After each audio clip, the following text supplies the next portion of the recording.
There were a few people in. So welcome everybody. This is the King of the Beta Finals versus PewQ and with PewQ versus GhostBomb. They've both chosen 4 decks that they will play against each other with, and they will have the opportunity to veto one of their opponent's decks that they don't want to face. So PewQ has chosen Late Game Growth, Energy Range, Decay Growth, Somata Control, and Curse Decay, and GhostBomb has chosen Tempo Order, Energy Structures, Energy Range, and Gravelocks. I'm with Blinky. He will be casting this finals with me, Nrp. And what do you think about these decks, Blinky? I think GhostBomb's being a bit ambitious playing 3 energy decks. Is what I think. I think PewQ's got a solid range of decks in growth, energy, decay, and his control decay and growth control deck. And GhostBomb playing 3 energy decks. So obviously that's what he's used to playing. So it'll be pretty variety. But energy decks tend to do the same thing. So it depends if PewQ's going to be able to counter the energy deck well enough. Because they do get the option to veto a deck, don't they? So I'm Yeah. assuming GhostBomb's going to be vetoing the DG Somata control deck because that will probably be able to wipe out energy quite easily, for what I've seen. So yeah, it's going to be interesting to find out what's going on. It'll be interesting to find out what PewQ vetoes as well. Interesting what they choose to play with first, because Yeah. PQ probably wants to go something that can counter the bulk of Ghost Bomb's decks. So like both like those energy decks, probably that what can beat probably his structure deck and his range deck might be late game growth. So I could see him leading off with that, but then Ghost Bomb could probably counter that with like Tempo Order or something. Well, it depends what PewQ decides to veto. It could veto. I would. You see, out of the energy decks, the range is probably the strongest and probably the one he's probably going to veto. But I might be tempted to veto the Temple Ward one Yeah, then you just have to as focus well. against like the energy decks. And Vader's got 3 energy decks to face off against, which, you know, I think he would do too badly against. Okay, Yeah, so they should be getting started in about like 5 minutes ish. yeah, 5 minutes or so. They're both online, And ready to go, I'm sure. if you didn't know the rules for King of the Beta guys, if you win, you keep playing the deck, and then if you lose, you have to switch to a new deck. So it's basically you're gonna have 3 decks because your opponent's going to veto one of them, and if you run out of decks, you lose. So the maximum number of games the series can take is 5. Right, and as I predicted, PewQ has vetoed Temple Order, so Ghostbomb has only got 3 energy decks to play, and Ghostbomb's vetoed the DG Samata control deck. Ah, okay, this should be very interesting.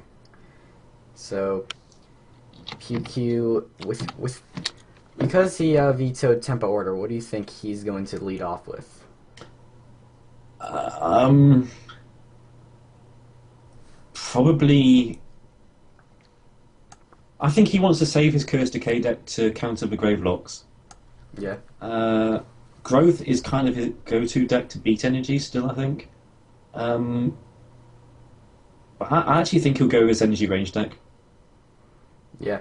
If he goes to Nrp range, he's not really at a disadvantage versus any of like Ghost Bomb stacks. So I could see him No, going with that. And then what about Ghost Bomb? What do you think he'll lead I off with? think he'll lead with ranged. So we might get a mirror match to start with. The only decks that are overlapping between both of them is energy ranged. So if there is a mirror match, that would be the only one. Yeah. And the problem is we don't have the deck lists for these players, so we're not so sure what the differences are. Um, but I'm from memory, from what I've seen on ranked, range deck has things like Couple Automaton and Furies. I don't know if he's still playing that or he might have changed it because of he's had to try and fit in 3 energy decks for this to work. There might be Yeah. a lot of variation going on. Um, so it'd be weird. Okay, I'm gonna remove the 2 decks that were vetoed, so it doesn't get Okay. confusing. The game starts in 2 minutes, I've been told. Okay. So Decay Growth Somata.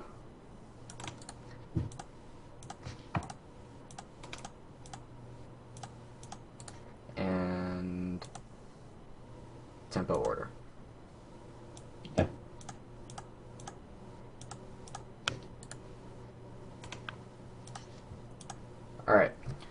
So we have so King of the Beta was a tournament brought together by Dialects. With he invited some of the best Scrolls players over the past like year, and PewQ and GhostBomb were the people that made the files. I'll link the brackets in the chat so you can see how they got here. Me and Blinky were in the tournament, but we lost pretty early. Didn't go too well for us, did it? Yeah. You can check out all of the other matches on YouTube. I think at Scrolls Tournaments on YouTube. Yeah, I'll link the YouTube channel in chat. Okay. So all of the rounds were best of 3 format, except for this final format, which is best of 5. And each of the other rounds, you chose 3 decks, but for the finals, you choose 4, just so that the other person has an opportunity to veto one of them.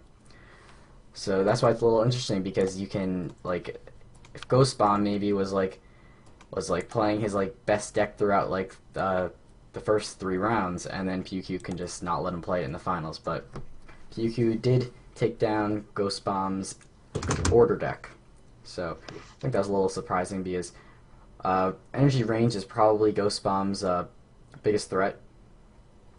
But maybe that's why I find it interesting also about PewQ. I know why he did it, because he can concentrate on just placing energy in vetoing tempo order.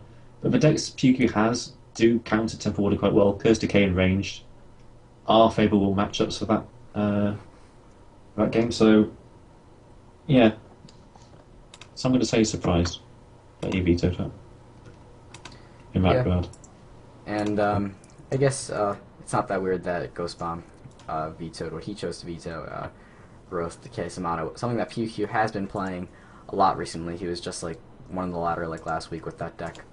So PewQ is very strong with that deck, and it does take down GhostBomb's decks with its like board clear mechanic and stuff like that. Okay, so we have alright, so the first match starts in 200 seconds. And it's energy against energy, so I predicted that PewQ would go with range to start off with, and he has, but we've got to find out what GhostBomb's going with. And it looks like he's going with range as well, so GhostBomb is going first. So turn 1 advantage for GhostBomb, which can be pretty important in a game with 2 very strong players. So Blinky, you're like 2 for 2 in predictions here. I am. I don't know what's going on. This is easy. So keep the predictions coming. Who's going to win this and how many games? I'll let you know as soon as I see PewQ's hand. Okay. How many turns as well? Oh god. Okay, I'm gonna guess. Oh yeah, let me go to the game now. Scrolls. I'm gonna say that GhostBomb's going to win in 23 turns. That's a lot of turns. It is. I mean, ranged mirror matches can take a long time, because energy, it's also you really impossible prediction to make. So you almost like energy is not that good at ending games. I don't think. I mean, they have for structure energy, like you have the like solemn giants, but range energy, I feel like you just have to wait until you get your bump bars with the Oculus cannons already on the field. It sometimes takes quite a while. Yeah. So, do you think GhostBomb's gonna mulligan this hand? It depends if he draws a hide smuggler. Yeah, definitely. If he draws a 2-drop, I think we'll just keep it. Because of the Otherwise, he'd probably be Stormrunner tempted to burn. mulligan it. Okay. I think there's like a bug inspector. If you just like stay in here, it's not gonna start. I probably have to like come back in when it starts. It's not going to start for another 100 odd seconds, so it'll start when it starts. Both There's pretty. 100 seconds to go now. GhostBomb is very high rated right now. He is number 2 on the ladder, but PewQ was number 1 just like a week ago. PewQ's dropped a lot recently. I don't know what's... Maybe ate a rotten fish or something just fell ill. I don't know what happened. And a lot of people dropped a lot recently, including me, including like just Me. look yeah. Me and Blinky have not done too well the past like week and a half in Scrolls. No, it's not really good. I think PewQ's just been testing growth, so he's dropped a bit. Yep. And order, by lots of things. And decay and order. We've been trying a few things. Okay, so 50 seconds and we're off. Alright, so I made my prediction. What's your prediction? Um, just for this match, Yeah. I'll say. I'll say. You said GhostBomb wins in 23 turns. I think it was 23, yeah. And Uh, overall, I think PewQ's going to win 3-1. although GhostBomb probably has a lot more experience with energy range, I think PewQ is gonna pull this one out in 17 turns. Ooh. No more, no less. Very well. That's how it's going to be. King Bolg reckons it's 15. Okay. So a lot of gold on the line here because Ugster's betting booth. A lot of people bet on PewQ, but GhostBomb actually I think had like the least number of bets. So if GhostBomb wins, somebody's gonna get a lot of gold. Yeah, and the game's started and he does mulligan it because he drew an off his cannon. His hand's a bit better. Yeah. He got the spark to go high smuggler as well, but he doesn't know that, obviously. So he'll probably plays Dust Runner middle. Middle. Oh wow, tick bombs. That So he's will definitely help. built this energy deck to counter energy if he's running tick bombs. Might be running his centuries as well. If you're facing GhostBomb, you have to bring tick bombs. GhostBomb is known for playing a lot of energy, and PewQ challenges him right in the middle of the lane with a Dust Runner. Well, you know you can safely do that because he's got the spark in hand to kill for just on the next turn. But GhostBomb will likely just spark PewQ's Dust Runner this turn, and then You might- you can go with the You Storm might, Runner. you might after. Iron Whip it. Well, You might Iron Whip because he can recognise that PewQ by playing it there probably has the spark. But he goes for the spark anyway. well, I guess it lets his Dust Runner attack the next turn and saves it 1 health. Not a huge deal though. Yeah, it's not a lot of difference between 1 and 2 against energy though. Desperation, obviously, in Iron Whip, but And yeah. Ether Pump and Church Coil. Yeah, but I don't think. No. Yeah, well, they're not playing those scrolls in this game. They're range energy, not structure energy. And GhostBomb is playing Fury, which not everybody does when you're range energy. So I think this will have copper automatons in them. So this turn, what do you think is sacrifice? Probably going to play the Storm Runner and sacrifice. Sacrifices the hired smuggler, so he wants to keep the countdown reduction. Probably would have got rid of Fury there. And PewQ will probably get rid of 1 Storm Runner because he wants to keep the Machinator for a Storm Runner, and he really should keep Tick Bombs because Ghost Bomb is likely running Oculus Cannons and Forges, but I could see him sacrificing Tick Bomb just because there's no structure on the field right now, and he wants to make sure he can play creature next turn. And he does get rid of the Tick Bomb. But where do you put it? I'm a bottom guy, so I go bottom. I like bottom as well. I think the units look a little bigger on the bottom, like they're a little closer to the screen. Mm. So Now far he we've has to seen, sacrifice Fury. yeah, we see, and a burn for next turn on that Storm Runner, but he'll have to run away and probably just like play a Dust Runner. That's why it's a bit of a weird keep him at Fury. So far it's just been Dust Runner versus Dust Runner, and now Storm Runner versus Storm Runner. A very We're about to see a definitely a Dust mirror Runner come down. match. Definitely a mirror match. Yeah. The mirror is real. So the overdrive is pretty good, and it was really good like a couple weeks ago when like the damage didn't deal damage in the beginning of the turn, but now it's still pretty good because it hastes your Oculus Cannons, and sometimes you can just get like the Forges like going at a rapid rate. And PewQ has drawn a Bombard. We definitely have to pay attention to every single Bombard drawn. Yeah, I think we have to have a bombard counter on the screen, maybe. So, PewQ, what do you think he's playing here? Storm Runner or Forge? I think he'll just go Storm Runner at the top left to move Storm Runner top right. double storm runners, quite scary. Plays in the middle there. And now GhostBomb can burn one of them. So he'll move ahead in scrolls, and it's looking pretty good right now. I'd give him the advantage in the early going.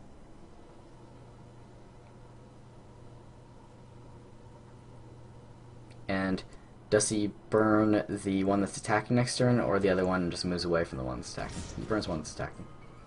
I probably would have actually. Well, I probably wouldn't have actually played burn this turn. I would have waited and played it next turn on one that's about to attack. So one that this storm run's hitting this time, and then run away.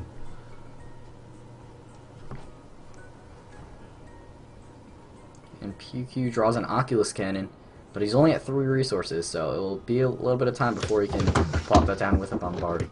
Yeah, he needs a power trip. But kids these days aren't in with a secret tech, so don't run.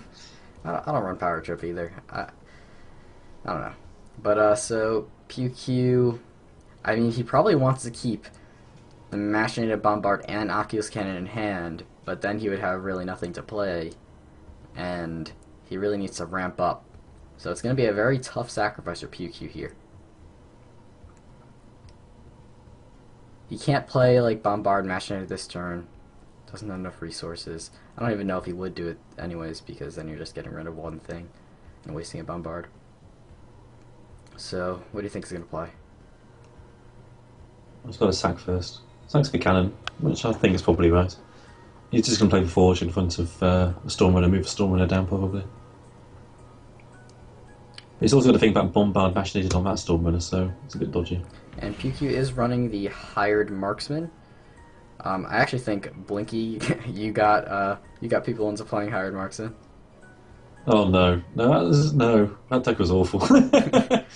I mean, a lot of people play in the range deck because PewQ can put that Hired Marksman down next turn. He has a Bombard, so the next turn you could go with that and kill stuff. Yeah, the problem is that it does die to burn. But with Bombard, and it might be a safe play. Yeah, I just don't understand why Hired Marksman only gets 3 health, but like Earthborn Mystic gets 4 health. Because of rules, man. That's how the game works. So GhostBomb drew his second Overdrive, and I think he actually has enough resources to play Smuggler and Bombard. I think it's partly because doing three damage is a lot stronger than drawing an enchantment. I actually forgot he already sacrificed a roll, so he couldn't go Smuggler and Bombard, but he does Bombard to get rid of the attacking Stormrunner. That's a weird Bombard. And PewQ is just left on the field with a lonely Automatic Forge. Yeah, I'm not so sure I'm a fan of that Bombard. Well, Bombards are really important, and he used one which didn't do that much work, but it did secure the board for him. And now PewQ killed the Stormrunner, that wasn't doing too much, does it? And he'll play the Hired Marksman probably behind the Forge back up there. And he can Bombard next turn and kill stuff, but he would probably hope to draw like a low drop to play with it. Triple Overdrive. And GhostBomb is running Ether Pumps. So that counts for 1 health. And Overdrive does do well on Ether Pump as well. And he'll probably just play the Ether Pump this turn. He doesn't really have another play. It's that, or play the Oculus Cannon, and then try next turn play Overdrive, but I think you can do that next turn safely enough, so... Yeah, I'll just play Ether Pump here. Yeah, and then next turn you can sacrifice resources, Oculus Cannon, Overdrive, or do whatever you want. Yeah. And then they're even in resources right now. I'm pretty close in cards, but GhostBomb definitely has the advantage on the board with a Stormrunner attacking the next turn. I think the better play next turn instead of Oculus Cannon Overdrive might be to Ether Pump. Put Overdrive on the Ether Pump. And then you can move your Stormrunner up to hit mine. Yeah. And you can move your your Stormrunner up to kill the Hired Marksman. I hear like roars coming from you. It's just my microphone. My microphone sound. So now PewQ draws an Echomaton he can play, but he probably wanted to draw like uh well, he can bombard and get rid of the Storm Runner, and he wouldn't have to move his marksman into harm's way because it can just like he can use his ability. But that is a little bit of a lackluster bombard, so we'll see if he decides to do it. It really depends on how late game built PewQ's deck is, because if he is built high up on the high cost end, then he wouldn't care if he loses his marksman here to the Storm Runner and leave the pump too much. He has Echomaton, so that will help him get to higher resources. And since you can't even burn the Echomaton anymore to get rid of it without having your opponent gain energy. So PewQ will ramp up for that, and he has one more energy than GhostBomb. But this turn, GhostBomb, can he clear the board? No. Yeah, he can. Yeah, he's just going to decide if he wants to Oculus Cannon Overdrive or put the Overdrive on the Ether Pump and play Hard Smuggler. I think he probably wants. Yeah, I think he's gonna do Oculus Cannon Overdrive to get rid of the Forge that's going to spawn something next turn. Yeah. A Forge with one countdown is a pretty good thing to get rid of. And then he has an Ether Pump going off in a couple turns, and PewQ has to find a way to get back into this. And he moves down with the Dust Runner. Yeah, Sigurdonsik wants to play Fury next turn. So he does, he lets the Forge survive and decides to kill the Marksman. So I guess that was because he was worried about like a Bombard play next turn or something. Well, no, he's planning on using his Fury next turn, so his Ether Pump can kill the Forge. The cannon's going off anyway. So, right, and then PewQ draws a Tick Bomb, so that can get rid of either of the structures on GhostBomb's side. The Ether Pump's probably a bit more important to get rid of, because even if he gets rid of the Oculus Cannon, his Forge will die to the Ether Pump then. well, he can just spark the Oculus Cannon because Overdrive's going to kill it. That's true. And he's waiting to get some like Oculus Cannons of his own and stuff on the board so he can start using that Bombard to claw back in this. So I expect him just to sack Good Automaton here. Or didn't he already sacrifice for Scrolls? Oh yeah, sorry, yeah. Yeah, he's just going to spark and play Good Automaton in front of him. Oh. He does go with Tick Bomb. And that was an unfortunate gun auto spawn. It'll take some extra damage. So it's either he didn't see that the spark would kill it, or he's thinking differently. Fury Copper Auto will make the Copper Auto attack on the same turn, so he can go ahead and destroy the gun auto down here and the Echomaton with a Fury Copper Auto. We'll see if he does that though. It would give PewQ one extra energy. And it looks like he is going to do it.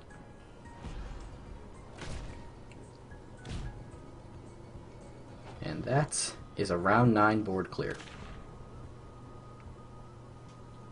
Yeah, PewQ's down 6 energy, and when you're on 6 energy, you can do things.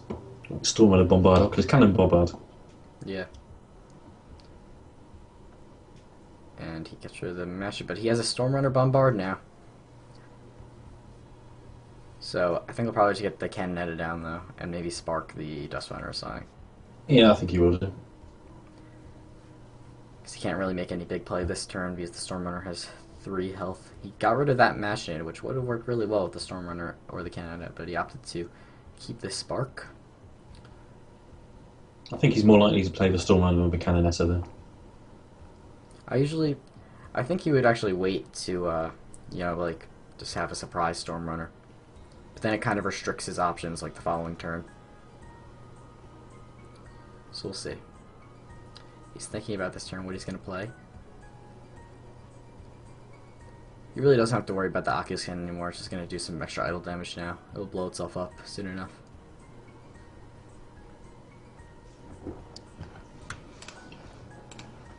I don't see too many other players apart from sparking and playing a creature, so I don't think you just want to play Storm and a Bombard here. It's It's not taking full advantage of what Bombard could do. Oh, he is. He's playing both. Okay. So he's really hoping GhostBomb doesn't have like Oculus Cannon, Bombard, or stuff like that. He doesn't. And probably just play Nekmaton this turn. That will move down and play Oculus Cannon. True. But then he's probably a bit screwed then if he does that, because PewQ, we saw, does have the Bombard. And if he draws some kind of like Machinator or another range creature to put down, he could probably take down. And That's, PewQ that's, has... still, that's a lot of ifs, though. What? It's a lot of ifs. Yes. So he has no way of having anything attack, so he likely run away. So he hides behind that, even though the Oculus Cannon will destroy itself. It'll destroy itself next turn. Yeah, so it will provide a little bit of protection for like the Cannonetta, so it can't really bash in that well. And play the Ekmaton, he plays it right in front.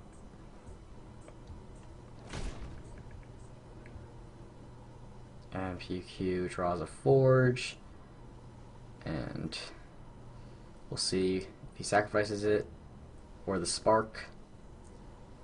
Probably sacrifices the Forge. He wants to find a burn, I think, because he hasn't found any yet, so Yeah, that'd be quite useful. a Burn Spark this turn would be perfect. Or if he top decks an Oculus Cannon, that would clear the board as well. Mm. In a way, I would be tempted to sacrifice the Bombard here. I mean, these middle rounds are where you really need the Bombards, so... Oh, he gets the Oculus Cannon and another Bombard, so if the Oculus Cannon bombards, I think it is a board clear, because the Cannonetta can deal 1 damage to the Stormrunner, and the Stormrunner can do the other damage to the other 2 damage to the Stormrunner, and then the Oculus Cannon can clear the middle row. Yeah, that was a good sack. And he has a Bombard Wind in his hand and some removal. So PewQ has made a comeback. And he has to win in 6 turns for my prediction to become true. So there's a burn, and he can burn Gun Auto this turn. This was unfortunate that he's lost his 3 overdrives already. Yeah. We haven't seen... So the difference is they both are playing range engines. Differences we've seen in their decks are like GhostBomb has Ether Pumps and Overdrives, and Furies and Copper Automatons. And PewQ has Hired Marksmans, and I think those are the only differences we've seen. So he opts to burn the Stormrunner, probably a bigger threat than the Cannonetta, and he'll likely just play the Gun Automaton like down on the bottom, or he plays right up in the middle. Yeah, that's weird. And draws a Cannonetta, and now Both birds. yeah, he'll probably just burn. Yeah, that. Stay ahead. Yeah, nothing wrong with that. The fact that GhostBomb did play that Gun on up there did suggest he has like a Bombard and a unit play next turn, so I think playing with Birdman is probably the safest thing. And GhostBomb has Blind Rage in the deck, so maybe it's a choice he made over Thunder Surge. Could be. I bet he wishes that he can play it on Structures right now. Well, actually no, because that Oculus Cannon only has 2 countdown. And we'll just have to try to fill up the board down the bottom, I guess. He doesn't have like a big creature he could really put down this turn.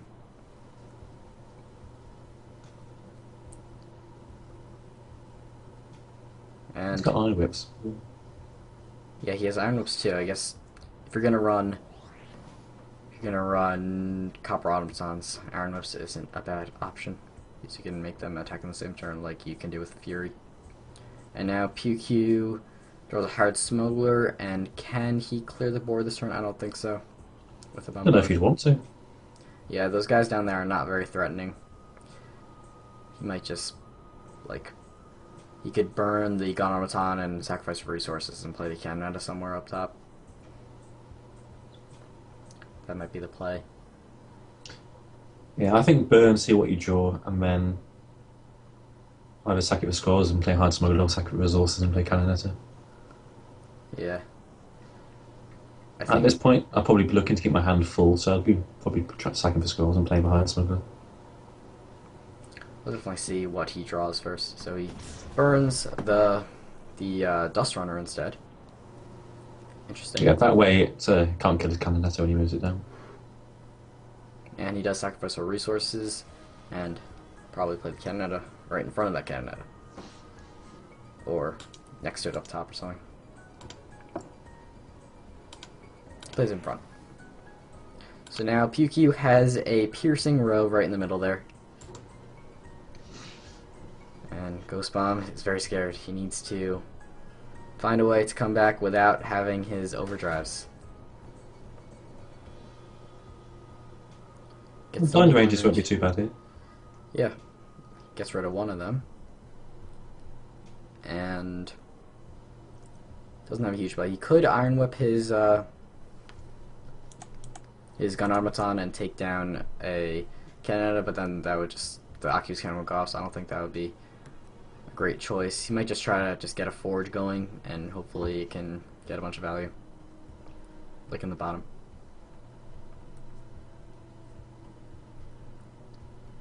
Then PewQ respond with Tick Bomb, which would be depressing for Ghost Bomb. Yeah, definitely. We haven't seen GhostBomb, we haven't seen him running tick bombs. I think Ghost Bomb might just blind rage for Canonetta here and Iron Whip the other one, just so he can actually get value from blind rage whilst he can. That's true. It's not brilliant, but I'm a little surprised he sacrificed the other blind rage. Because, like, back-to-back blind rage turns would destroy. yeah, but PewQ would stop playing around it. True. I think most likely plays just Forge Hard Smuggler here. Yeah, from like the bottom. Then once you kind of just like accept like the defeat of like the middle rows, he does use the What is blind doing? rage and Iron Whip maybe on the Canada up there, or no, he just plays a hard smuggler. So I guess yeah, the Canada that's not attacking this turn is not a huge priority, and PewQ can clear the board this turn with a bombard. He might not want to. He has enough resources to play the bombard and the smuggler and the gun on baton. When you play bombard with a hired smuggler, it's basically almost like a free bombard because you're drawing a scroll as well. And once you have the board advantage, you don't really need the bombards as much because then it's kind of just like hold the board by keeping creatures on them.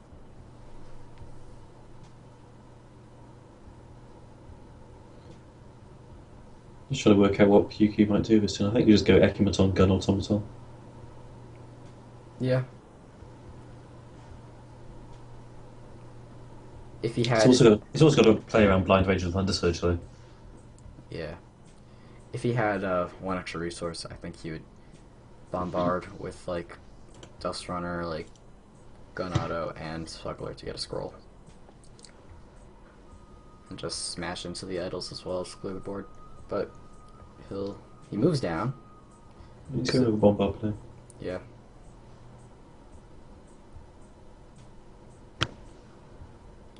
So since the Canada's right in the middle there, he is in a bit of a Thunder Surge or Blind Rage range right now.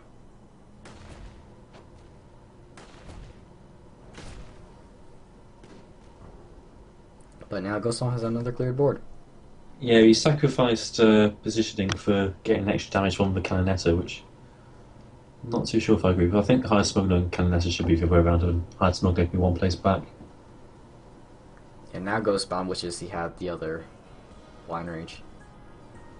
Yeah. Pretty decent here. We haven't seen GhostBomb play like strong creatures like Elders or Marksmen or Reavers. Or Fear. Yeah. So he'll have to make his way back into his little creatures and then bombarding them. Might see Iron Ogre. That'd be interesting.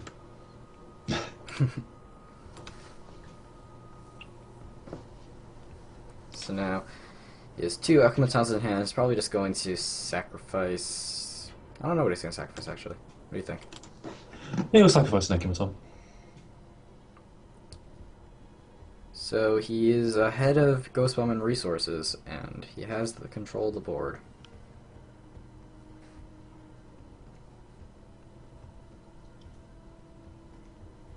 And how many bombards does PQ have left? 1, right?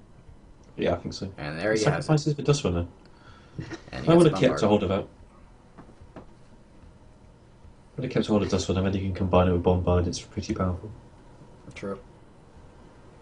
So now he's probably just going to play the Elder.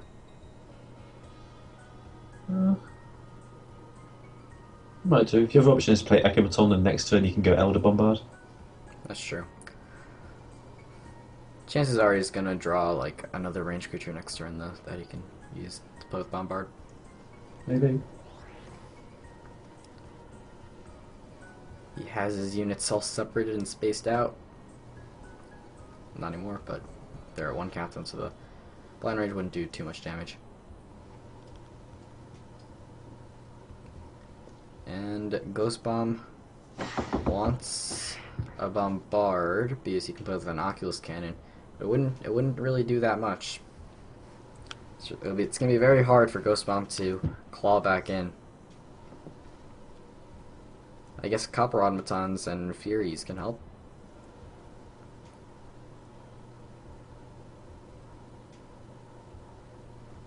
So what does he do here? Just forge and hope it like starts producing a lot of guys, or just Ekamaton? I think you forward Copper.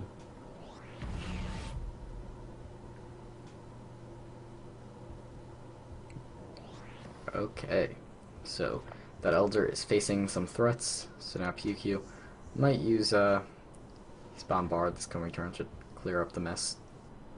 Maybe. I think it's more likely to sack the Skull's Jaw removal and play that. Thunder Surge Or would be just pretty move decent. the Elder down. Yeah, because you have the Oculus Cannon behind that protecting. Mm. Interesting. Yeah, he's trying to use up his resources as best as possible. He realizes that if he's going to come back in this game, it's going to need to be like perfect. So, I guess he doesn't feel too bad about playing that. And now PewQ can go with a triple Elder. But this turn, he actually does not have any way of destroying the attacking guys up there, so that's unfortunate for him.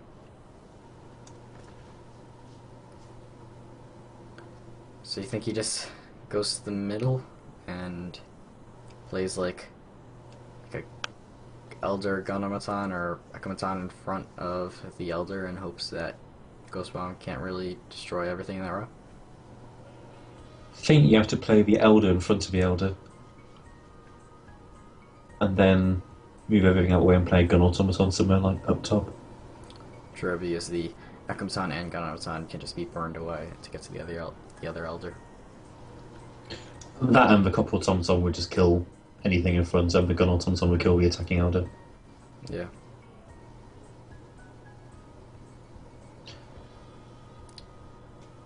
Players have been thinking through their turns because Game 1 is extremely important in this Best of 5 series because you can just go back and forth and counter each other's decks. So Game 1 is very, very important. And now he's played into a pretty big Thunder Surge here. But I think PewQ thinks that GhostBomb doesn't play Thunder Surge because of the Blinders. The Blinders are pretty good here as well. There's a Bombard. Ooh, he has options. Bombard Oculus Cannon, Bombard Storm Runner. You can only kill the Elder though. That's true. He really wishes he had some more resources here, and then he'd be able to like draw like Machinades and stuff like that. That's his ticket back in, like Stormrunner, Bombard, Machinades. I would expect GhostBomb to go Oculus Cannon bottom row and Forge bottom row as well. Or fourth row. So he needs to get some sort of defense going. Yeah, he Can't really do a lot with Oh, he just Bob. surrenders. Okay, so PewQ takes game one, It's like and round 16. oh, that was close. That was close. So I guess me and King Bob tied because he guessed around 15. Oh, that's not one. Okay, so we'll see what now GhostBomb is going to counter PewQ's range energy deck, and his Looks like Gravelocks to me. So let me get rid of He gets to go first again. GhostBomb's energy ranged. It's kind of cool, like deleting the decks. It's like them losing a life. Yeah, the game's live, by the way. Okay. Let me go right into it. Oh, it already started. Yes. what did he sacrifice in turn one? Iron Whip or something. Can't remember. Did he have a good hand?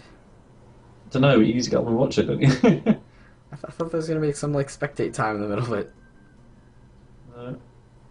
PewQ, I mean GhostBomb with the double burn. That's a very good hand. Nice curve up. Yeah, I'm guessing it's Gravelocks. So you don't expect mono energy structures to an Iron Whip.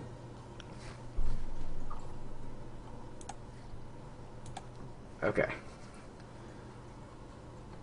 So now, PewQ drew the Dust Runner a turn too late, so I'll probably just sacrifice it this turn. And does he play the Hired Smuggler? Hang on a minute, hasn't got a hide smoke. Oh, yes, yeah, sorry. I didn't see it. I was like, what? Seeing everything else. Yeah, it is Gravelocks. So this is the Gravelock deck. And GhostBomb, it does have, it's not only Gravelocks, but he does have Forges. And Smugglers. So now I guess he just plays a Forge. He might move up and put the Forge in front of the Smuggler up there so he can challenge that Smuggler up top. I think he'll just stick it in the middle then. Play Burn next time. He's a bottom middle guy, isn't he? Right. You can tell a lot about energy players by where they place their Forges. Yeah, I always stick him out front. Yeah, so do I. And PewQ, I guess he'll want to just go with a Forge in front of that, because he doesn't really have good protection for the Hard Smuggler that's attacking next turn. Yeah. And we know GhostBomb has a burn, so really whatever protection he plays, if it's not a Forge, he's dead. So now GhostBomb could just burn. That's a mistake. So both games so far, GhostBomb came out with an early lead. We saw PewQ was able to turn it around last game, and he draws a burn. Might not be the play right now though, because it's not really threatened.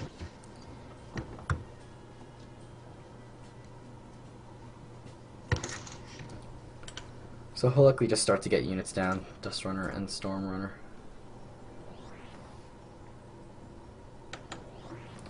Dust Runner behind the Storm Runner.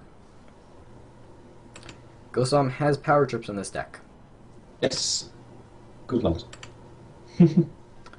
So he can wait to get to some big plays. And this turn, do you think he just gets rid of the Storm Runner? Well, you sack the power chip first and see what you find. I would be pretty darn scared of that Storm Runner, so I think he's probably just gonna use his turn to burn it away. Or he sacrifices 4 resources. Gets rid of the power chip. That signals he's going to play burn this turn too.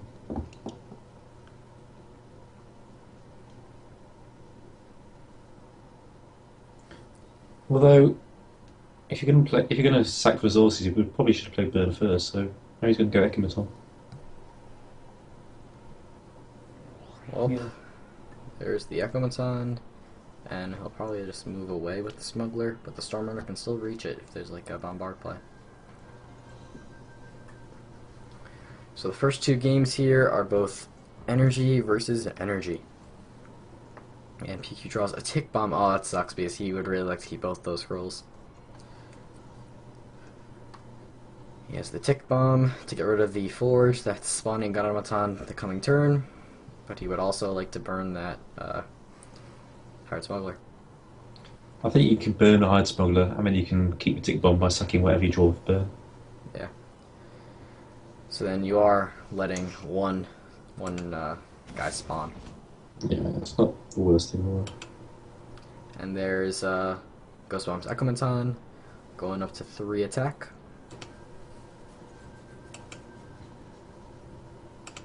And he draws another burn, but he had to sacrifice a Machinated. Unfortunately, he wants to keep that for his Stormrunner. And GhostBomb does have Solemn Giants, but he keeps it. It was a good burn draw though, because he can kill the Ekmeton next time. And now he's I'm surprised he didn't move Dustrunner up. That would have been a bit. You think he should have just challenged with the Dustrunner up there? And he's going for resources pretty hard. Yeah, he should have moved Dustrunner up last turn to take on the Ekmeton. GhostBomb wants those resources. He now has an empty hand.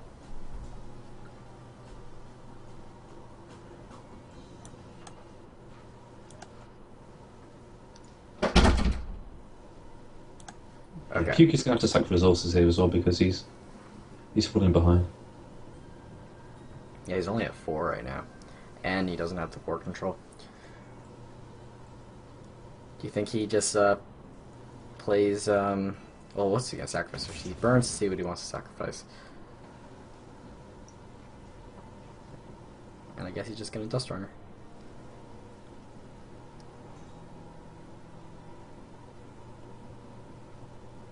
You think so? Yep. So, he's got the middle lane. And GhostBomb is top decking, and he gets an Elder. So important to Gravelock decks. So, PewQ is going to have to pray he draws like Violent Dispersal soon.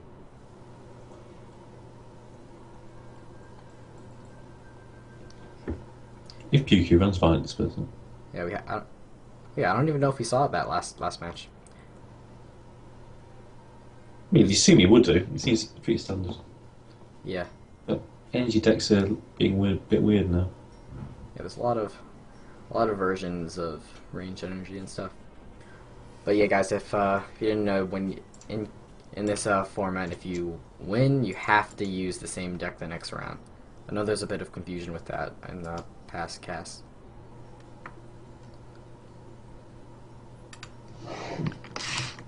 And he plays the Elder, but he moves down with the Raider and tries to challenge there.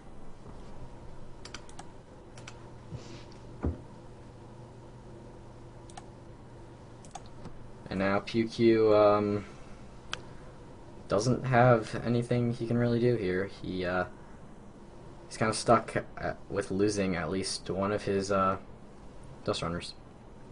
No, you can play a Stormrunner in front of a Dustrunner. Then you're just setting yourself up for like a Machinated. Do you have a choice? I guess you don't. Yeah, he's kind of stuffed here.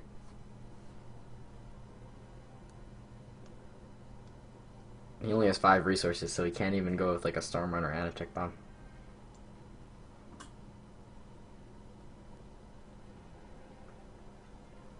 I think I would probably move down and just like sacrifice a Dustrunner.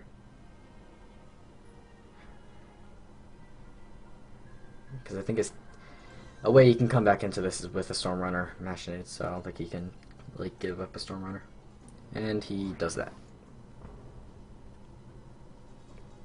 And there's the second Elder. Yeah, PewQ stuffed.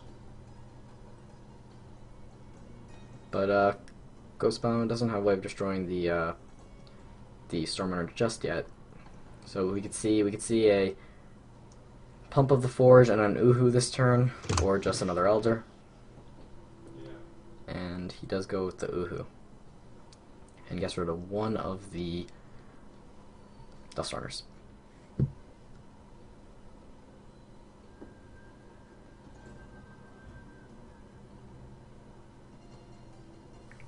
And he has a Machinated in hand if he needs it for the next time that Relentless Raider attacks.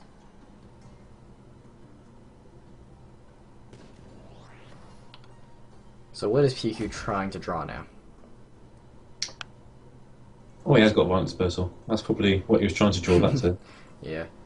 But he is so far behind at the moment.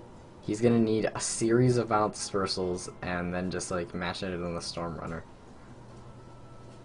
Gets rid of the Elder this turn, and does use the Dust Runner to get rid of one of those Gunaumatons. And GhostBomb top decks a burn, so that was pretty lucky for him. It's probably the top deck of the game so far. And I think he'll just probably pump the Forge here. I'm not sure if it's that worth it just to play a Copper Automaton. So GhostBomb's a rare black deck. Does have a variety of other kinds of creatures and stuff. Yeah, he likes his copper automatons. Yeah, definitely.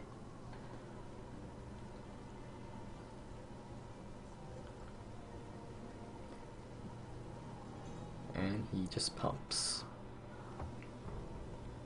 And he can have a lot of resources next turn with the Uhu being on 0 countdown.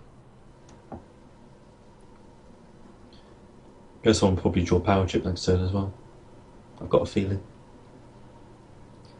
So now PewQ is facing a board of things, and he uses a Tick Bomb to get rid of the Forge that was going to spawn a Gunaumaton, and he's kind of stuck because he just loses that Smuggler now. If GhostBomb wants to kill it and give up probably one of his own creatures to the Dust Runner, if he doesn't get like removed for the Dust Runner this turn.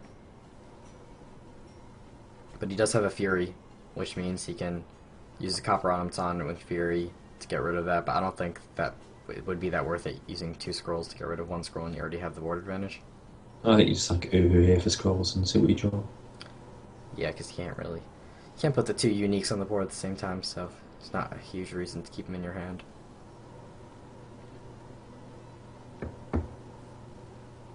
And you can get away with not ramping up anymore because you have the other Uhu on the board that can get you more resources.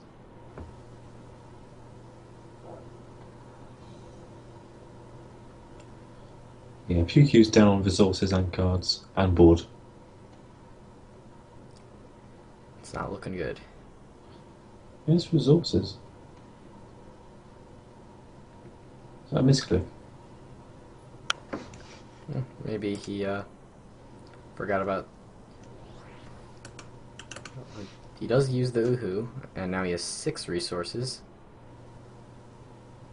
I'm not sure what else he's gonna do in this turn, though. Would he really cover Fury? Yeah, he does. I don't know if that's worth, but I don't think that's gonna be like bad for him. I don't know why you'd sack resources there. Well, even if that was a mistake, I think he can afford to make it. He's pretty far ahead. And PewQ does draw a Bombard, but he'll need to get some ranged creatures on the board and have them survive for a couple turns to be able to use it effectively. But GhostBomb wisely has his 2 creatures that are attacking next turn able to cover the entire board. So PewQ has no place to just pile up units.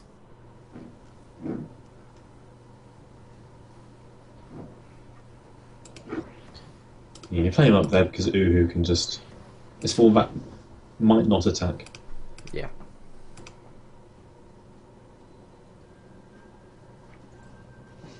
Well, there isn't really anything GhostBomb can do here.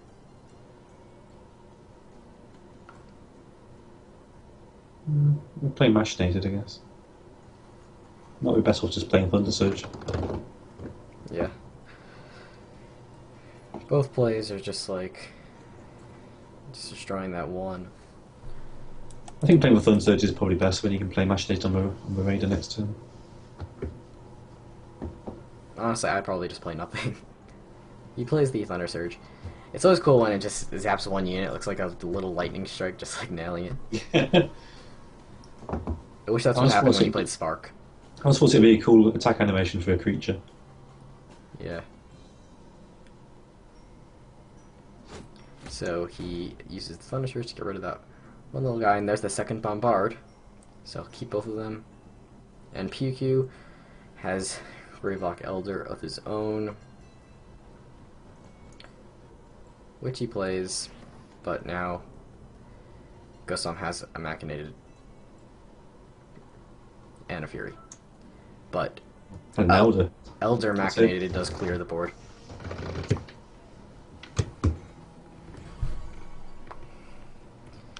And this is the turn where I'm expecting a PewQ surrender. Well, PewQ doesn't give up that easily. I don't see a way he can come back from a two elders on the board. And he's behind in resources.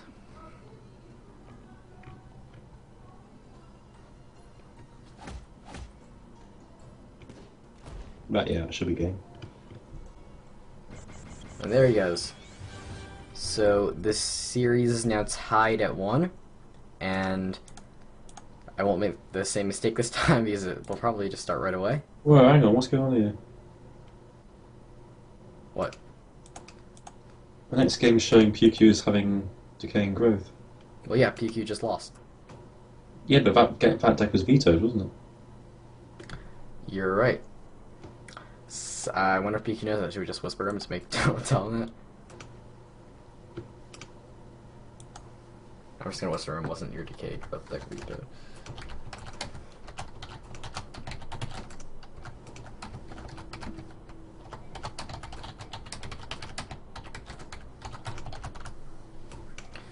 Okay.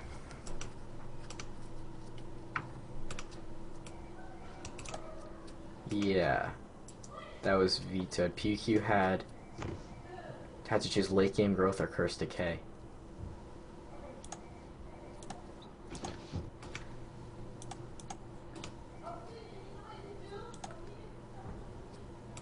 Maybe that wasn't vetoed? Or is this just not the smarter control deck? Is this just his decay deck, but it's got a bit of growth splash in it?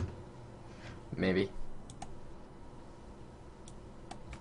I'm sure it's fine. Well, he hasn't whispered me back, so I don't know. And it doesn't look like I started a new game, so this probably is just his decay deck.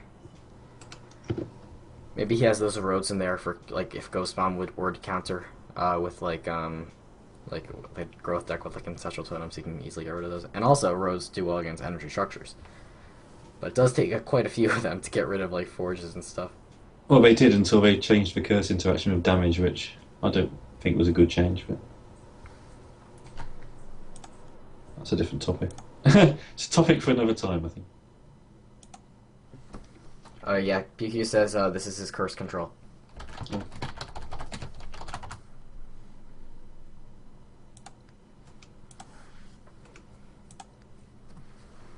Okay. So probably a mulligan hand. Even I mean, you might just want to go ramp up to that Halls of Masa.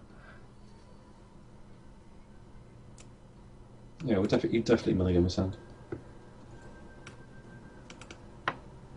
Yeah, this is his mono decay deck, curse decay deck. So he probably has a decent creature curve with like tribesmen, rot eaters, curse mongers. So this probably isn't a good starting hand for this deck.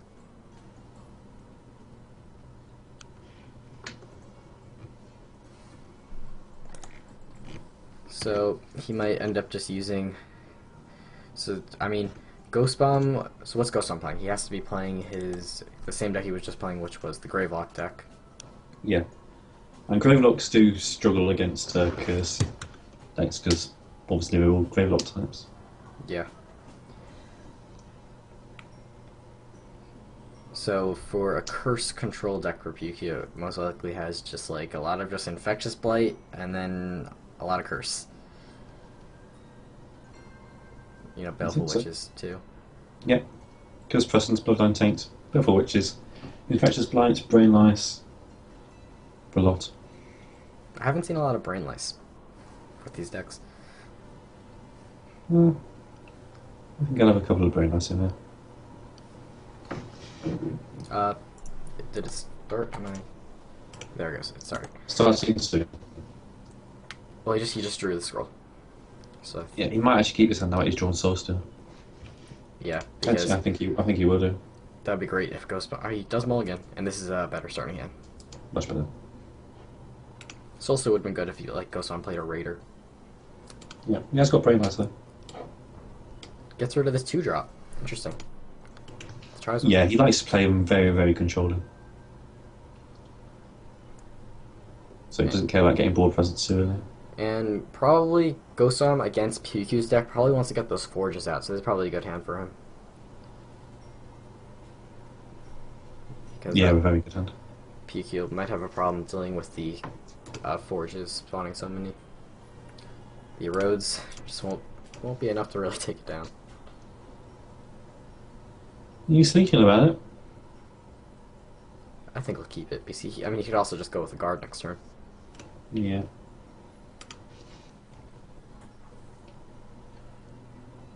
Gets rid of the Iron Whip.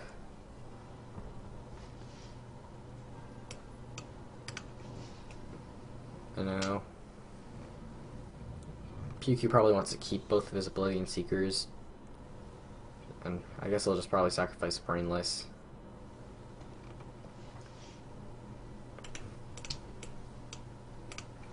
So predictions for this game. Blinky, what do you have? I think PewQ's going to win. How many turns? Oh, how many turns? Oh, God. 25. Okay. Because this is he gets rid of the Harvester, so he really abandoned his early curve with like the 2-drop and the 3-drop, and GhostBomb is going to play the Gravelock card.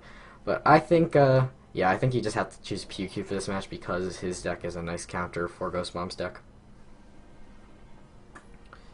And I'll say he wins in 21 turns.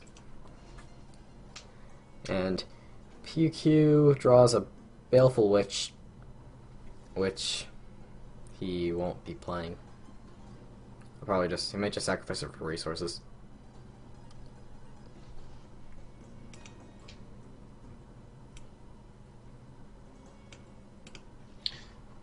It'd be tempting to.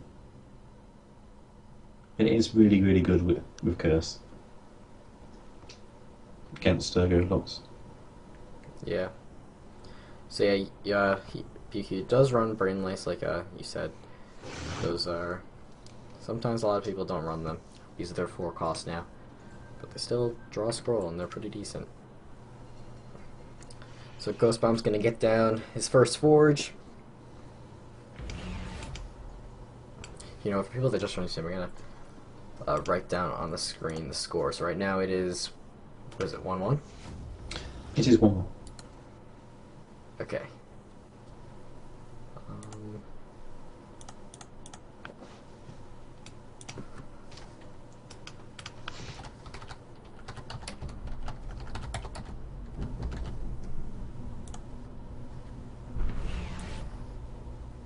You having an earthquake? Yes, the garage is opening beneath me. Oh.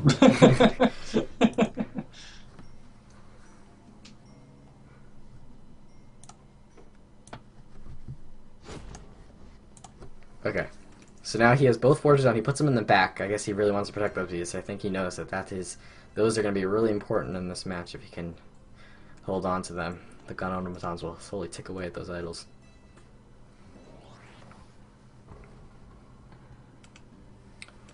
And GhostBomb, does he dare burn the Oblivion Seeker?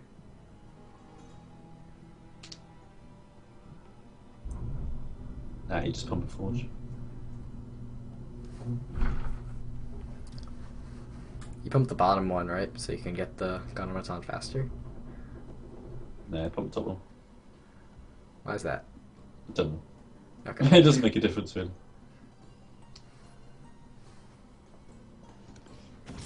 Oh, he burned it. He's probably scared of a witch doctor next turn. So Both players get scrolls.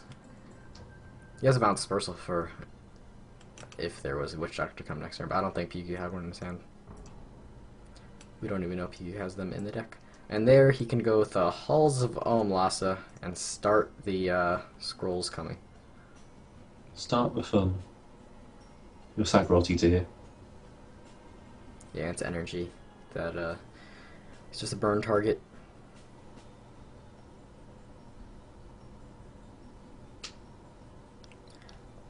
I feel like GhostBomb should have like had like a Stone Enigma or two, like in case he encountered like a deck like this. Maybe he has one in one of his other decks for a counter for structure deck. Structure energy probably does it beat this? Well, structure energy will beat this, should do now. So if GhostBomb loses, he'll probably go to that. But now he's getting some automatons out, and PewQ chooses to bring back one of the brain lices.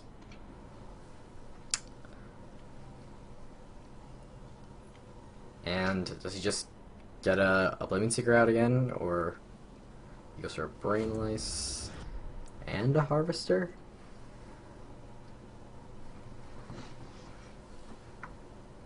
I'm not sure if you can just leave the board just empty, because he does go with the Rot Eater.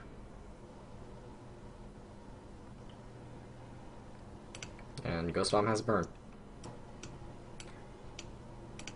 So it just might just be like a burn turn. Energy always has a burn. It's like a rule. And he does go with burn, so I guess it doesn't really, it's not a big deal if he doesn't burn this turn, because he can just burn next turn. And he has more gun automatons. And PewQ draws his first Infectious Blight, which should do pretty well with Bloodline Taints on GhostBomb's board, because his creatures will be either automatons or Gravelocks. But he elects to just put some creatures on the board. He has 8 resources now. So now you obviously burn the Rot Eater. And you have a Violent Dispersal for the Harvester later. Yeah, you can play a couple of times on his turn. He's playing this deck incredibly like a mono energy structure deck, which is the right move, really. Gets rid of the, Is he going to power chip Violent Dispersal here? No. Alright, so he's going to make sure he gets energy from that thing. That way he will be able to play power chip next turn to draw a scroll. That's pretty smart by him, thinking ahead. And PewQ will have one more turn of Halls of Almasa.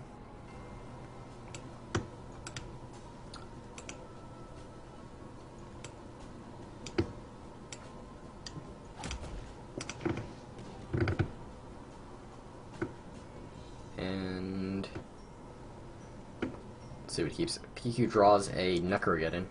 Might take the Transplane here, because then he can neck again with it.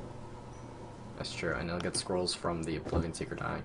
And you can clear all 3 of the automatons. Or he can clear the automaton up here and get rid of the automatic forge. Okay, looks like he's just going to seek a blight now. Yeah.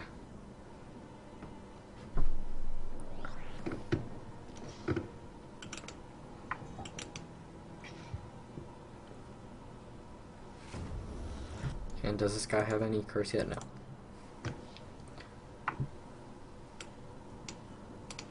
GhostBomb has Gravelock Elder, and this is a Gravelock deck. Well, so far, GhostBomb has stayed away from playing Gravelocks. He's just been removing PewQ's units and letting his own units spawn from his forges.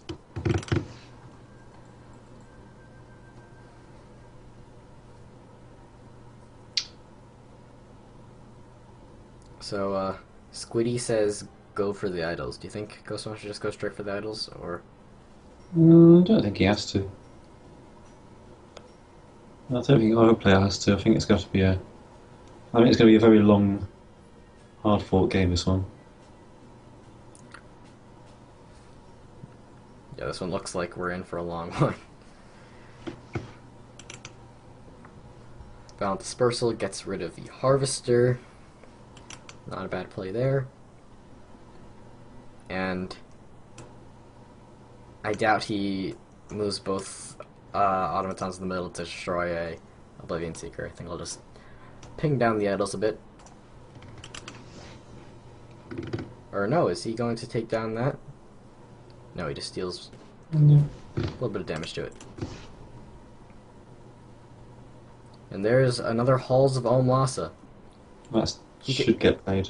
He can Necrogun, and then he'll get the scrolls from the Living Seekers, and then he can sacrifice and play the Road to get rid of that Forge. That I think that would be a really strong play.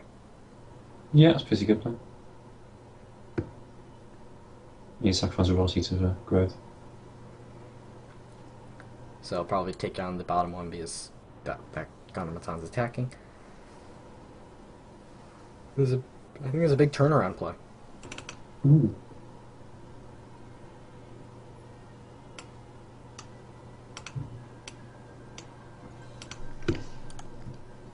A lot of people are spectating this.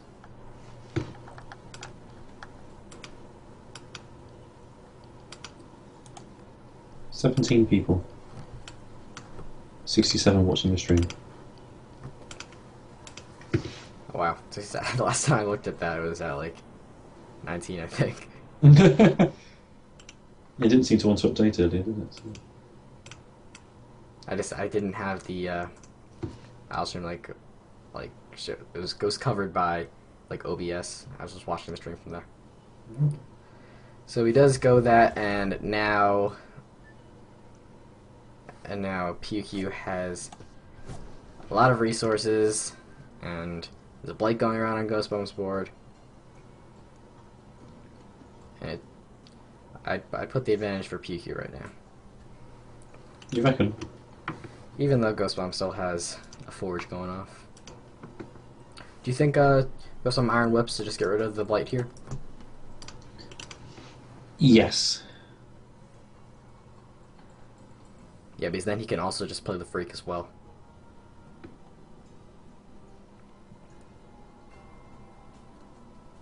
Or he could try to fill the board up faster and play like Smuggler and Outcast. Or Elder.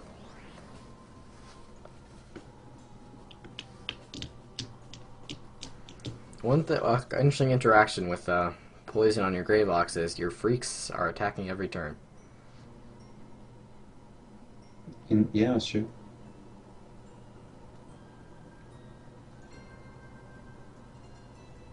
He moved up with his blighted guy, so makes me think he might not Iron Whip it.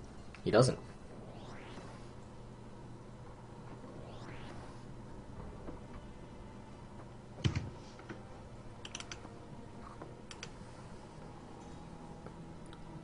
Do you just Halls of Omasa again?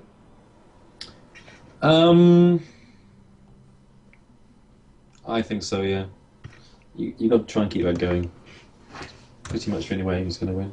He gets rid of one of them, but he'll probably be able to just draw one of them back from the other one.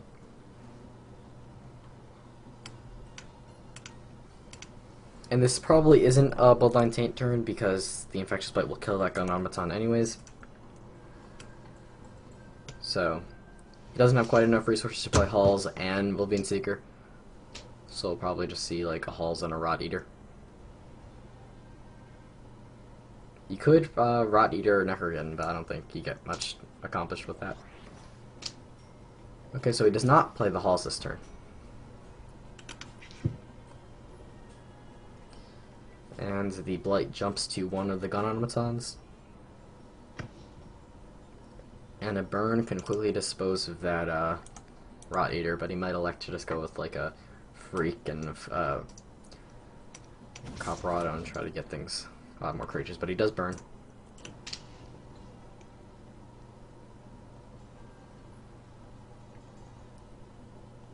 Wait, so what time does the Dragon Brawl start? Half 5. What do you say? Half 5, so 1 hour and 22 minutes. I'm sure we can delay that until the end of this, so I think everyone would want that. Okay.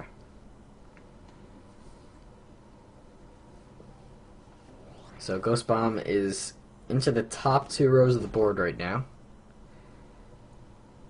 And PewQ has a Watcher get in. Now he has 2 Watchers. It's a lot of damage. I'm not sure what he's going to do here. None of GhostBomb's units are cursed yet. I'm not sure if you want to use a Bloodline Taint just to curse 2 gun automatons. Yeah, because Fiakum was on as well. Well, sure. I didn't see that. You can Bloodline Taint a Watcher as well. he does do that and gets rid of, he uses Brain Lice to get rid of the other automaton.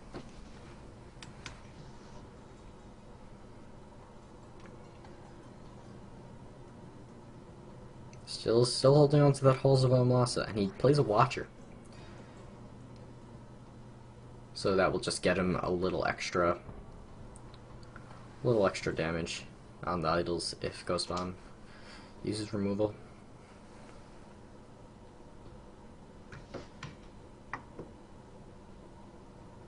We haven't seen any Lockling Broods yet from GhostBomb, but I thought they would have been in his deck because his Furies.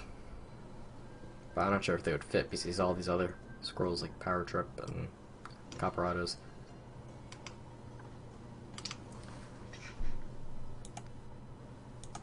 So what has the blight right now? The Outcast? The Outcast. If he wanted to, he could go for growth and try to keep healing that thing up from the blight. I've never seen anybody do that though. It's usually not worth it because the other player can just draw like a curse whatever thing, like the thing that gives curse 4. The curse whatever thing. Yeah, you know. Curse presence, you mean? Yeah, curse presence. Yes. That thing. Curse whatever thing. That's a good description. Okay, so there's the second Elder, and now he has a lot of attack, and he goes with a Fury. Is that game? No. It's close. It is pretty close. If PewQ doesn't draw, like... Does PewQ have, like, creatures to protect up there? Don't know. He only has a Watcher right now. So he could go with the Cursed Presence to get rid of the Outcast. He might have to go with a Watcher again to get up there. I don't think he'll have to play Watch. Well, I think he's going to play Watch. He'll play it at top and then play Curse Presence, maybe. Or something. Damning Curse.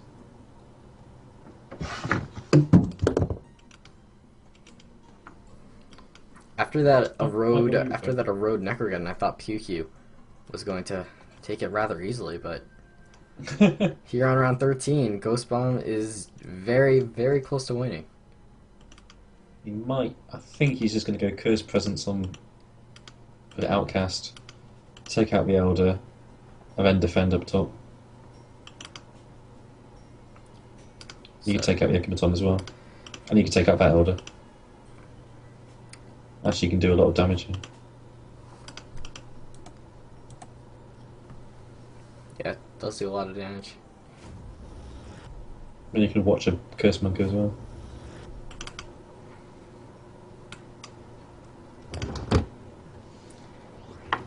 Well, he's all connected for stuff like Thunder Surge, but I don't think PewQ's that worried about that. I think that's be the least of his problems. We haven't seen a Thunder Surge in GhostBomb yet, have we? Yeah, I don't think we've seen a Thunder Surge in any of his decks yet. No. Well, is this just his second deck? Are they both in their second deck right now? They are. Yeah. So, GhostBomb's deck that he did not use yet is Structure Energy, and PewQ's deck that he did not use yet is Late Game Growth.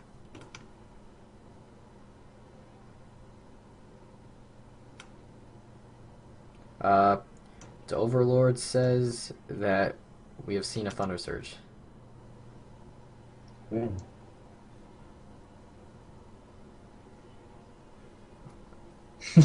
Okay.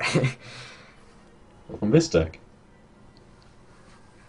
Maybe with his range deck? I don't know. I thought we only saw Blind Rages in his range deck. In this deck, I don't think we saw anything. Can't remember seeing one. Maybe you're thinking... We're probably wrong though. Maybe PewQ's? Maybe you saw PewQ's Thunder Surge? Actually, I don't think we've seen a Thunder Surge be played. No, we don't. Remember we saw it, like, we said it was like a... It looked kind of like a spark. Like just the one lightning bolt. I think that was PewQ played it, though. And he, like, just Thunder Surged the yeah, PewQ. Scout Automaton. Yeah, but that wasn't GhostBomb playing it, was it? I don't think so. Okay, so now PewQ is looking at things that are going to attack, and he doesn't have Curse to get the Outcast to die from the poison. He could just go with another Infectious Blight on it, but it looks like a Necrogun turn. Okay. Yeah, easy Necrogun turn. And that does a lot of damage. And he has an Erode 2, so... Pick up Forge as well. He Damn Curses also. And that's board clear. Probably should have played Damicus first. He really didn't kill anything on his side.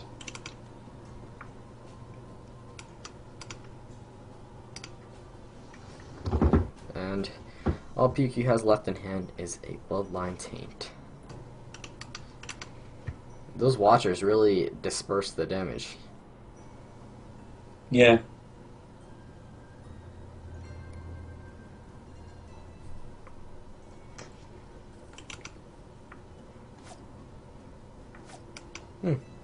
Interesting PewQ move down like that, because GhostBomb would have lethal if he's lucky enough to get, like, Copper Automatons and a Fury, or Copper Auto's Iron Whips.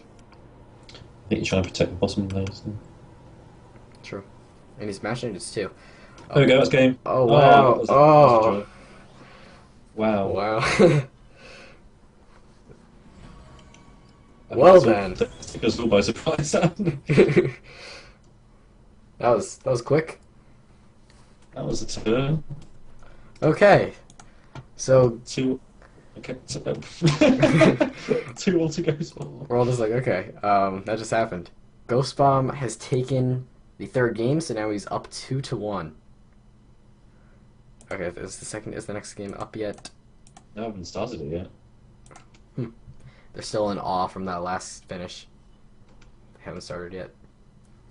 Let me change the text to... Energy, everyone.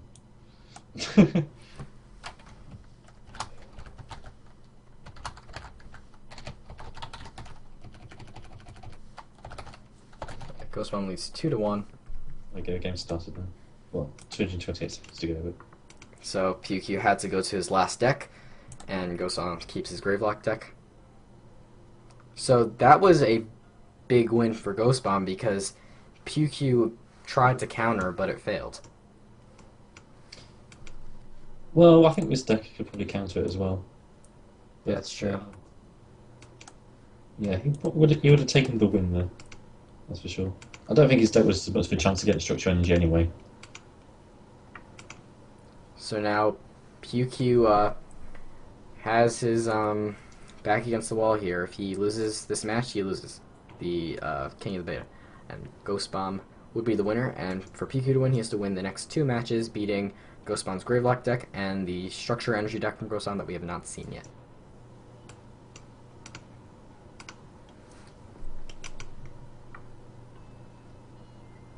That's correct, guys. You can't lead Tide. Hold on. I wasn't going to mention it. Okay.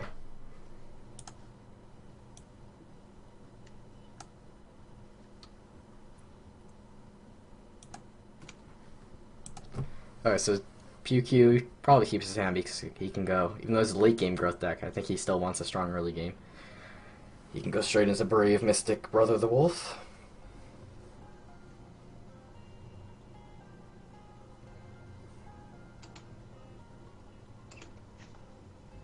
Yeah, he's got a good opening curve here. Especially for a later game version of Growth, as he's labelled his. So PewQ has Frost Gales. I suspect he also has Quakes, Fertile Soils, because it's late game growth. Probably Nogness. That's what kind of signifies late game growth, and with like wolves, like Great Wolves.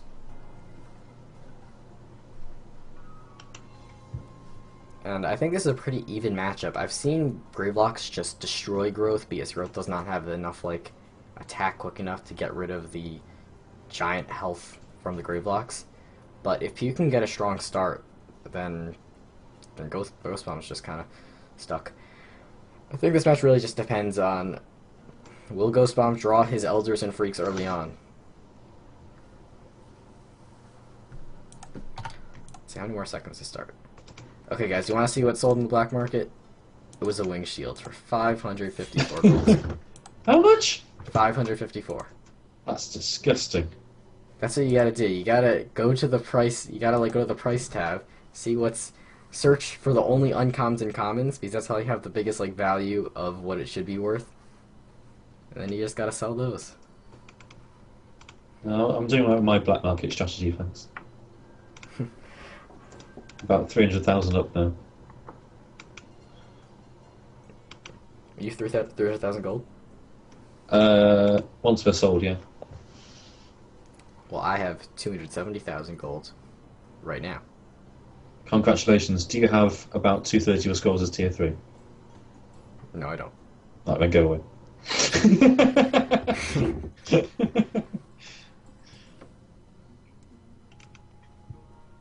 I'm always too lazy to go into the craft. I always I try. I say I'm going to craft, but then it just takes so long.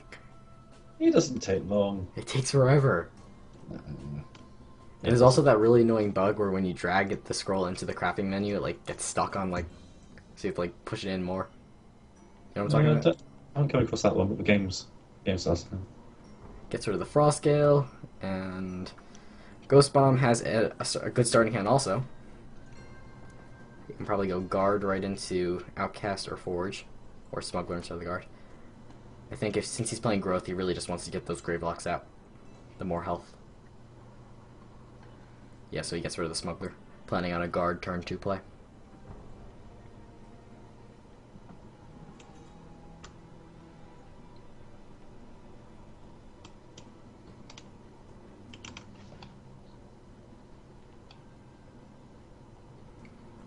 And PewQ has a straight curve up to the Great Wolf. Yeah, that Great Wolf card, that Great Wolf draw was a good one there.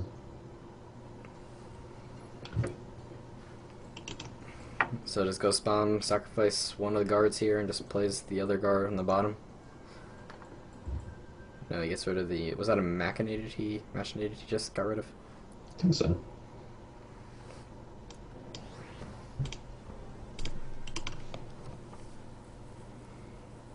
And PewQ will probably get rid of the Quake.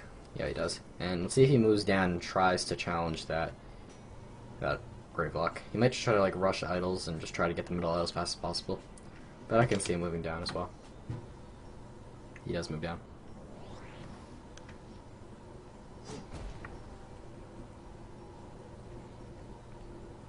And GhostBomb top deck 4-drop. He can play the Uhu. I think he'd rather have a burn in hand to get rid of that Brave. Do you think he's going to forfeit the bottom there and try to build up top? Yeah. I see You might go for a forge now. I see if he'll just try to cling on too hard and just keep putting down creatures that just get destroyed. So I think it would be wise probably just to put a forge or an outcast near the top of the board.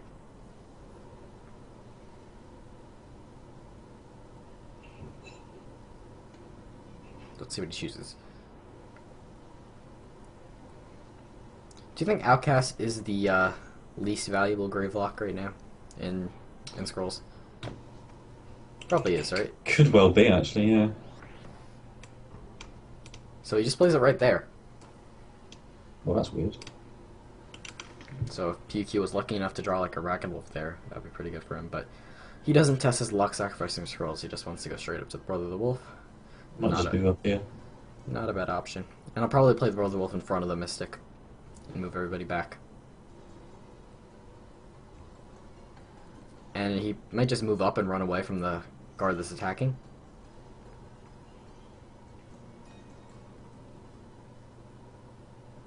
I think you want to put 2 damage on Outcast just so he can't iron whip it.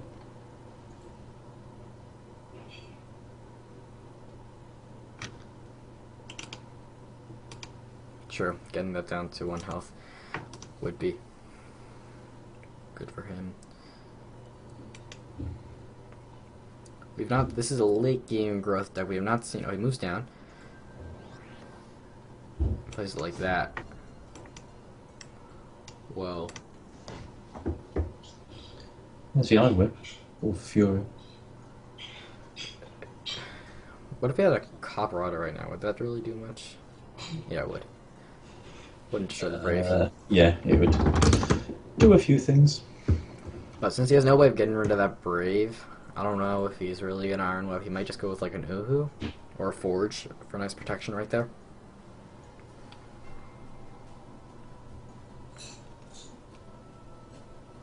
So, from what he has in his hand, he can only destroy the brother. I think he'll just move out, cast up, and play Yoo-Hoo by sacking the Fury. And so far, you're right. Let's see if he plays the Uhu in front of that. So PewQ, he has a Great Wolf right now, so he does not have a Veteran.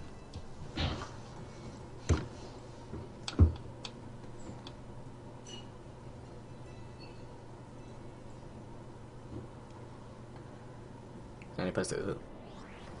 It's as if I'm psychic. And then he wisely moves up so he can get some little extra pillage damage, which puts the Mystic into burn range. But she might have put herself into burn range anyways by drawing stuff. And now PewQ has a Fertile Soil, but he's probably just going to get rid of it. There's nothing really weak on the board that he'd really want to get rid of. Well, he could have drawn from a Mystic and then sacked the enchantment to keep the Versal. When he could have played first on a Southern Ragged Wolf from Brother next turn. That's true. Maybe he didn't want to get the Mystic. Well, he does use the Mystic's ability now. But Earth and Mirth is definitely something pretty good to keep if you have a Great Wolf on the board and a Brave on the board. Earth and Mirth plays the Great Wolf in front, so he wants to keep the brother around for attacking next turn. Makes sense.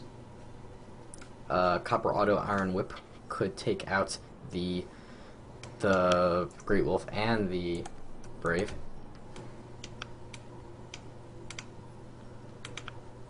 But then it leaves his Outcast out there to die. Or he would move like... Yeah, it would leave his Outcast out there to die. So, I don't know. Yeah, I think you want to... It's kind of a good trade for him, though. You get to kill the Great Wolf and a Brave. Yeah. You're using 2 scrolls, combine 3 resources to get rid of 2 scrolls who are 7 resources. It would leave him in a tough position the following turn, though. That's the only problem with it. Well, we'll see what if he sacrifices for scrolls. Oh, he goes for resources, and he does not do that, and he'll just get a Forge up there, I guess, or maybe Forge top middle, top left. And it looked like he wanted to keep center lane there, but he sacrifices it. Gets rid of the other Great Wolf. I thought he would keep the other Great Wolf, but... Yeah, I'm surprised at that. Especially because he has the Mystic going to be able to maybe get another Earth and Mirth the next turn.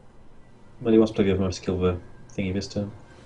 That's true. Good choice by PewQ, and he has a Fertile Soil in hand for more card draw later. And GhostBomb... So I guess that Solemn Giant is for when he has power trips. And he It's pretty stuffed here. can't really do much. Even an Iron Whip on his Outcast wouldn't be enough to get rid of the Great Wolf. Mm.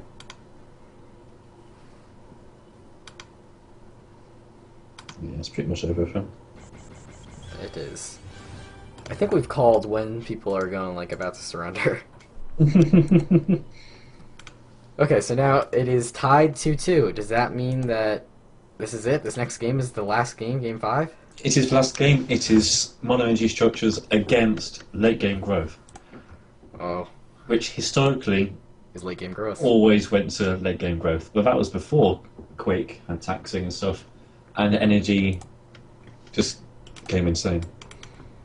So, GhostBomb does have Copper Automaton. He loves Copper Automatons in his structure deck.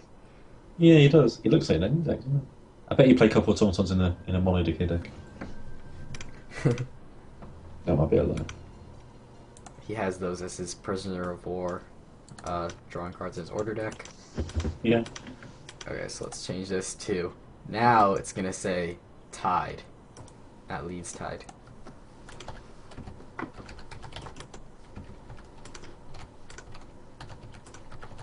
Okay, so GhostBomb goes first. I think it's been pretty good right now. Like, pretty good this series, pretty fair. I think both players have, like, actually went first in 2 of the games. Did GhostBomb go first last game? Uh, I think PewQ went first last game. I'm not positive, though. Because GhostBomb definitely went first in the first 2 games, didn't he? Yeah, that's why I think it's tied in Nebula's, or Yeah. tied in the amount of times going first. So I'm just trying to think. He mulligans, and now he has pretty good stuff against growth. He can go useless That is contraption. That's a fantastic hand against growth, isn't it? Yeah, and then he has the machine chant once he has like a charge coil on the board. Wow. He gets rid of one of the charge coils. I probably would have done that as well. And plays that in the bottom. PewQ's going to need a good hand to reply to this. Yeah. And no 2-drop in this hand, so you might see a mulligan. But it still has a pretty decent curve up to the veteran, so I don't know. And he could go with Frost Gale as turn 2 play. But if PewQ's ever Why would he feeling... do that? I don't know. He goes back to bed. If, I don't know, maybe, like, we'd see, no, there really would be no reason for do that. Okay, so since there was, I don't know, do you think GhostBomb, yeah, I guess rid of the Sparks, now I can go Coil, Ether Pump, Machine Chant, and GhostBomb's pretty perfect scrolls against growth. But if PewQ's ever feeling behind, I'm sure he has Quakes and Frost Gales in the deck. So I guess that's the backup plan. I guess. It's not a bad backup plan. It isn't. Might be a first plan. It's always a strategy I used to use when playing growth against structure energy. I would just let them build up, and I'd just keep on like fertile soiling creatures. He would do no damage to me when I'd just quake his face, play veterans and ragged wolves, and I'd win a few turns later. Yeah, just double Quake and then like double Quake and then you go with like a triple Rat King and then God Hand. Yeah. So now PewQ's gonna get the Mystic out, but it's just gonna be pinged to death by that Charge Coil.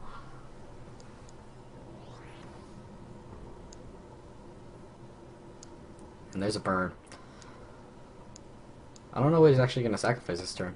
I'd be tempted to sacrifice the machine. No, he wouldn't sacrifice the machine channel, I don't think. Probably just sacrifice the burn. Even though the burn would be enough damage to get rid of the Mystic next turn, the machine chant would be enough damage as well. Might just play burn. I don't think there'd be a reason to play burn. He gets rid of the burn. And I'll have a machine chant for next turn for that Mystic if he needs to.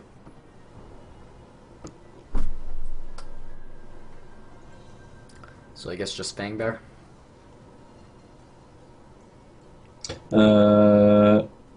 Well, you don't have much choice here, but Fang Bear's pretty poor against energy like this, Yeah. just because of the lack of humans.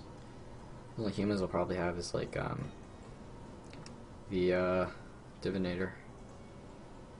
Maybe And Smugglers. Slugger, maybe. Yeah. What the heck? Gusty. Oh, we weren't expecting to see that.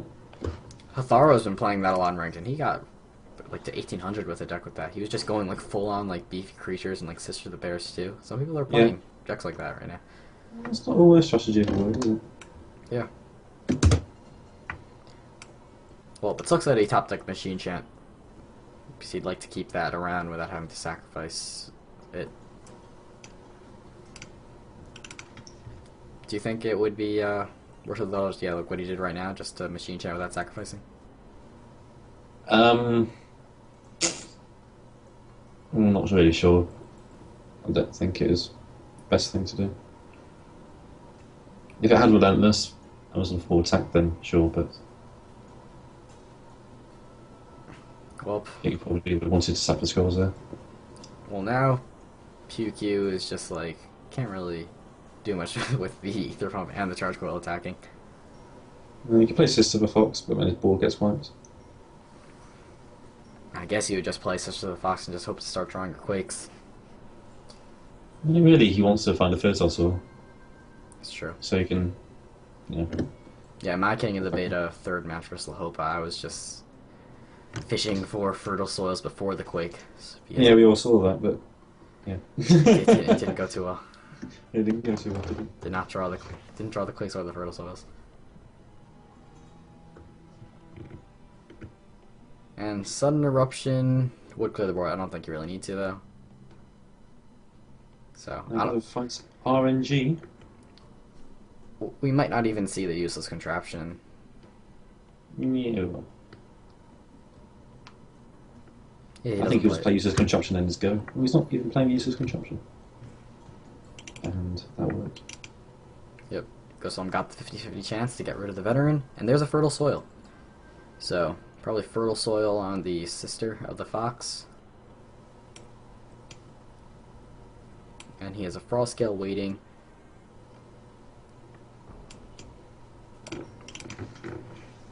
GhostBomb runs state machines. They're very good against growth. Yeah. So he must be feeling the quake kind of barrage quite soon, so might be quite reluctant to play out all his structures at once. Yeah.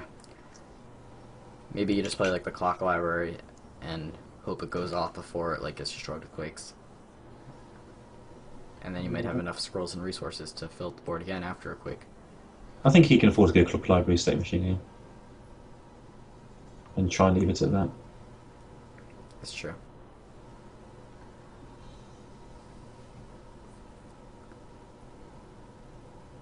Do you think there's a point in sparking that thing? Well, it's a point because it would kill, stop it killing useless contraption. But I don't think he should. You don't think it's worth it? No.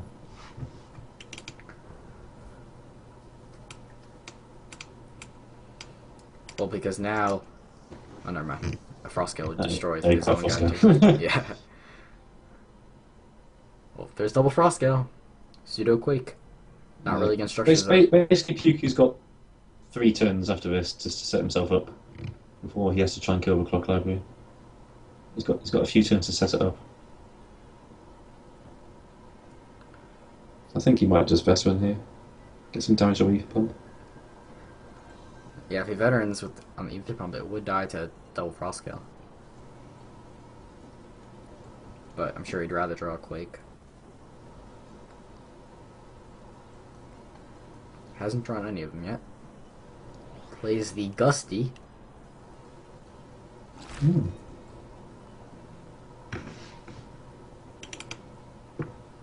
And probably keeps both sudden eruptions. Nope, gets rid of one.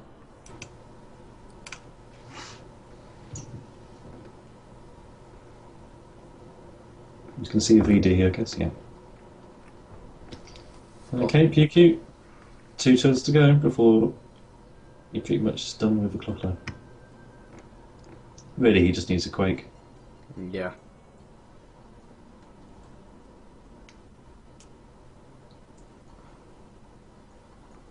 So resources and does nothing. Well, that's just a big a signal as you can do, isn't it? Yep.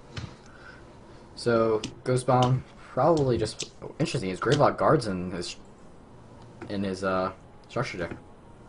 Yeah, that's interesting. No, I suppose it kind of makes sense. I mean, I played like back in the day. I played gun automatons in my deck, and I guess guards do a better job than that, don't they? So this gives you a 2 drop.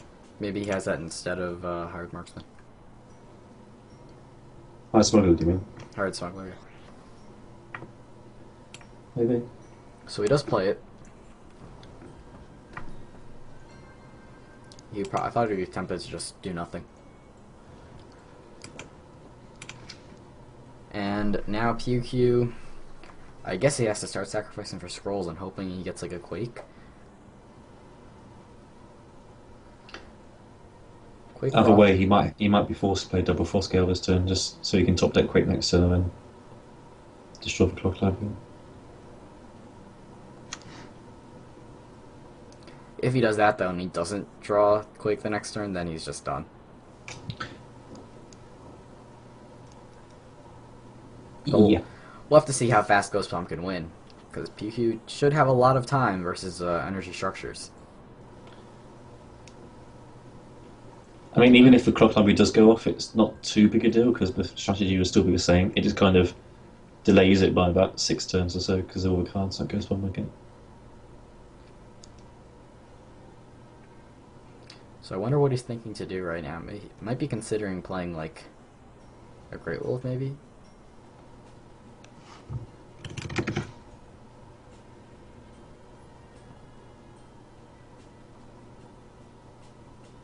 Plays a Mystic.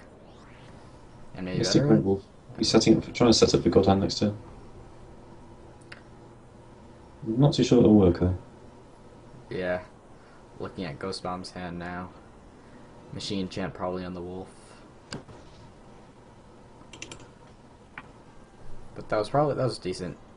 A decent strategy because, I mean, the Clock Library and the State Machine are going to get destroyed next turn. So then he'd almost clear the board if it worked. Yeah. And does he dare play another charge coil? No, he doesn't. First I saw that as a good draw. Yeah. Doesn't mind too much about the clock library going off now, compared to how it would have been before. Still no Quakes. No.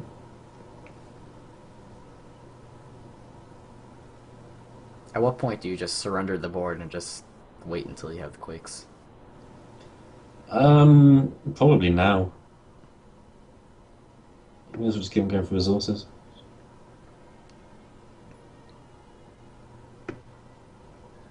Okay, so now the use Veteran there so that the Ether Pump will get destroyed to 1 Quake. He's just doing that whilst he can.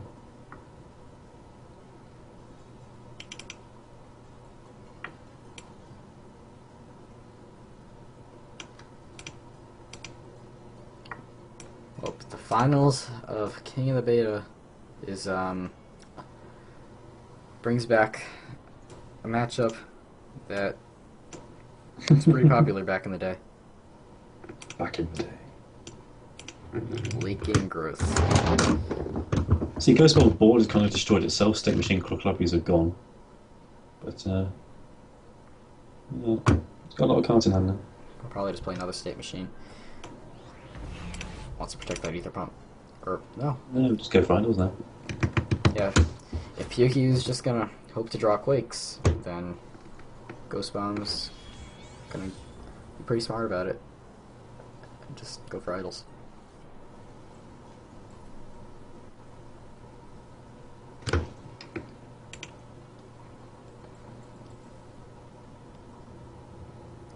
Well, I'm just trying to think about what the Reddit comments will be if GhostBomb wins this.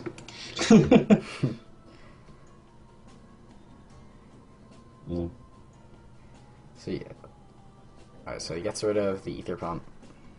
Probably would have played Sister of the Fox first to see what I draw. Yeah, because then if you draw like a Fertile Soil, then that's like really nice.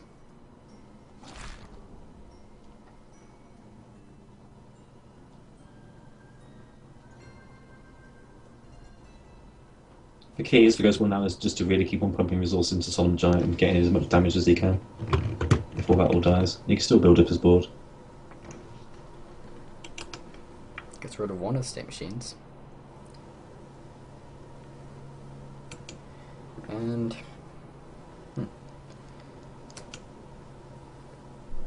he has 10 resources already, but look at PewQ, he has not. So he's been keeping up because of his Fertile Soils.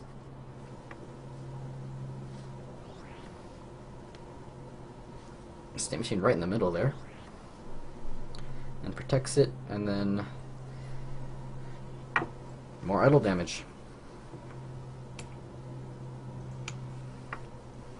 I sometimes like to just have like a couple of Metal Wonders in my pressure energy decks. There's the Quake. So Quake Frost Gale clears the board. Except for his Great Wolf actually survives. And another Quake. Did you just clear the board right now, Quake Frost Gale? Quake Frost Gale, Sister of the Fox, not a bad turn. Oh, yeah, I think he still plays Sister of the Fox so he can draw a card. Oh no, Frost Gale would kill a State Machine, so yeah.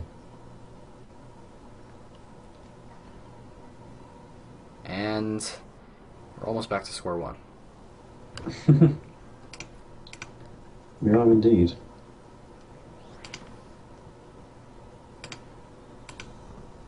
And PewQ has another quake just in case things get a little out of control again.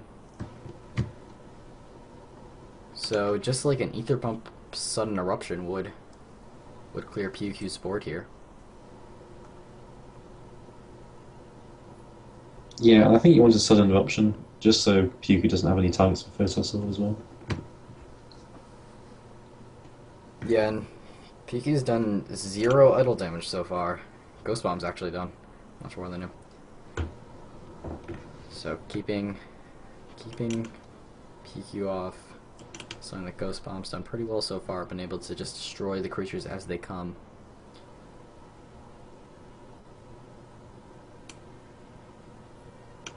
Might go probably ether pump over the clock library.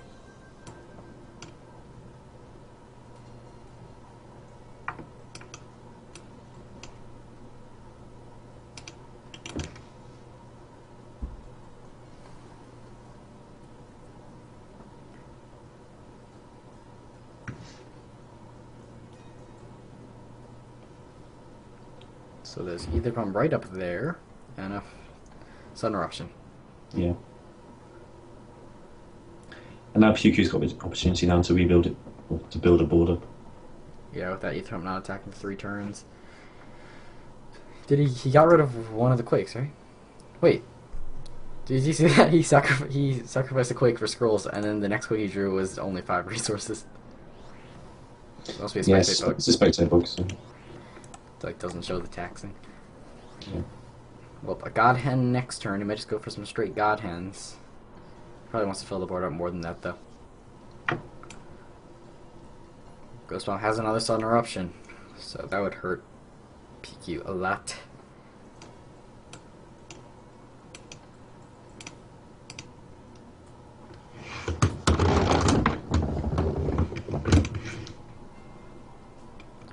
So both these decks are pretty standard late game growth and structure energy decks.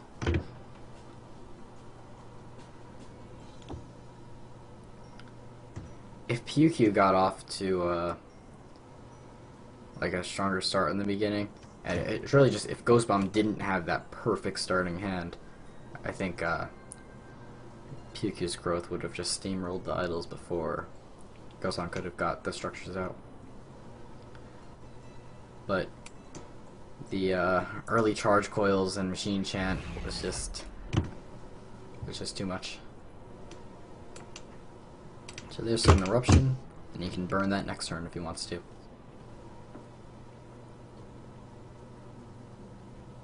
So do you get rid of a god hand here? Keep the quake just in case? I think you just sack the bear, actually. I mean, God Hand's a bit useless now, but I think you're definitely going to need them at the right moment down the road, so... Sacrifice the bear. You're crossing your fingers, you draw some creatures. Yeah. He does, but he only gets a couple of Ragged Wolves. You can go Ragged Wolf God Hand this turn. You can do. Don't know if you should. But you can do. Don't you play anything. You might just play double Ragged at the top just to reduce the forge down to 3. But your board just dies to sudden eruptions and things. He's seen GhostBomb's already played 2 sudden eruptions. I don't think he sacrificed the other one, so he probably has another one in the deck. Well, actually, some people play only 2 sudden eruptions and 2 thunder surges. Both players have cycled a bit more than halfway through the deck, it looks like.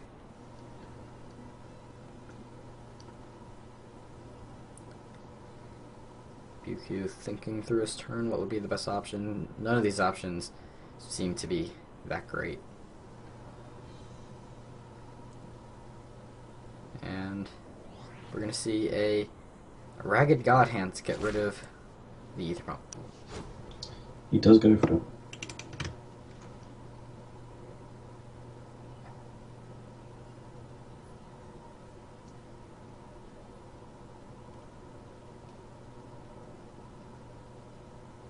And now Ghost Bomb probably just goes for more structures here, like Charge Coil, Clock Library, and Ether Pump, maybe? No, proximity charges. I mean, you know PewQ runs Frost Scale, so that might backfire. That's the first Machine Divinator we've seen from Ghost Bomb.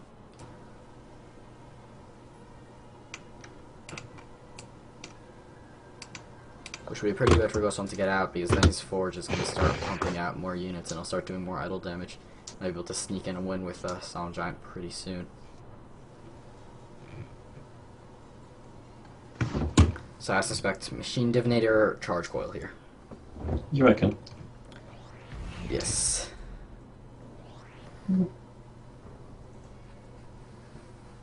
I think pumping before which wouldn't be too bad either. Instead of the Charge Coil? Or instead of the Machine Divinator? Because if you pump the Forge and you play the Machine Divinator, it's not going to make a difference to the pumping the Forge, because it's still going to count down to 0. So Quake doesn't do a lot because of that Machine Divinator there. You really, like, once the Machine Divinators come onto the board, then you need the double Quakes.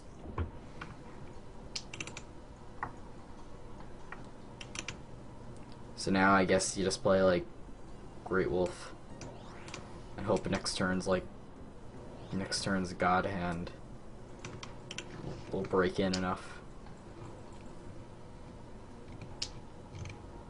He's enough resources to put down maybe a creature before God Handing.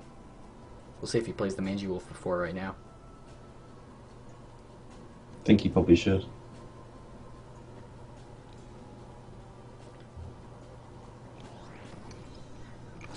Kind of putting it pairs right now.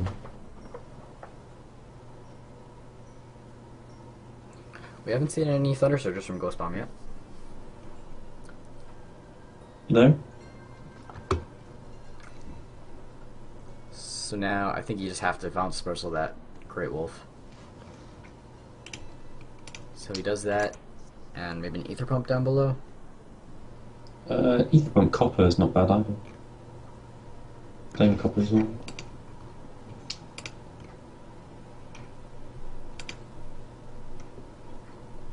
He'll be getting a Gun Automaton to spawn this turn. Plays it right up there. And he does go with the Ether Pump Copper Automaton.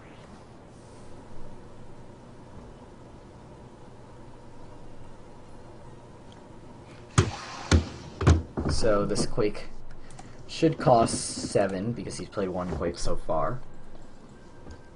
And you almost have to Quake. Because the Copper Automaton's gonna kill your guy anyways.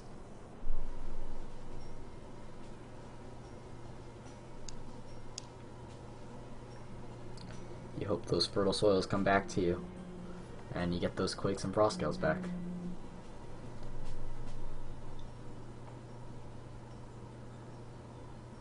Gets rid of the Quake. So I guess... Is planning on playing God Hand?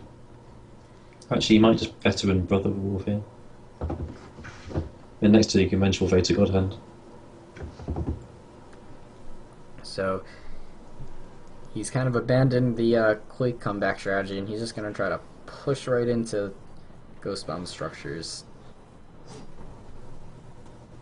And now Thunder Surge really hurt him. So if Ghost Bomb has Thunder Surge in the deck, this is where he'd want it. No. So he has Hired Smugglers and Gravelock Guards and Copper Automatons in his structure deck. It's a much less resource-heavy curve structure energy build than we're used to seeing, isn't it? Yeah, he still managed to get a lot of resources though with those machine chants. I was going to see a Solemn Giant again.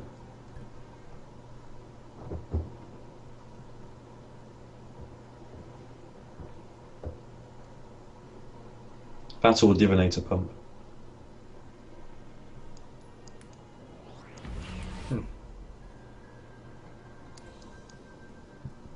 I would be tempted to use the Copper Automaton to attack the same idol as the Giant. And then just take down that idol. Because then You could probably find a way later in the game to get a giant out, like with a spark or something, and just try to get that vital Yeah. in the middle.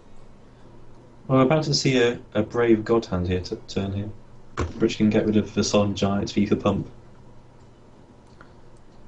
Quite a few things. Yeah, We're going to take out the Charge Claw. yeah. If that mangy wolf was in front of the ragged wolf, it would take out the charge claw. Yeah.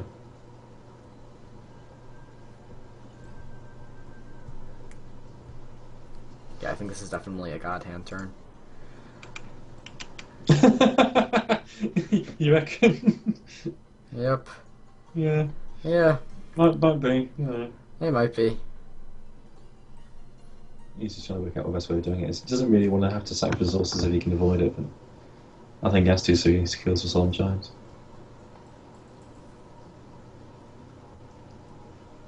So, yeah, he just moves that ragged wolf out of the way just to get some extra idle damage in.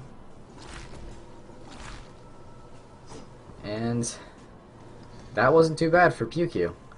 Yeah, but watch GhostBomb just go power chip into Sudden Eruption or something there. No sudden eruption yet. And PewQ's at his roll, so he has to start getting god hands and try to win this game. Yeah. PewQ's deck's about to cycle.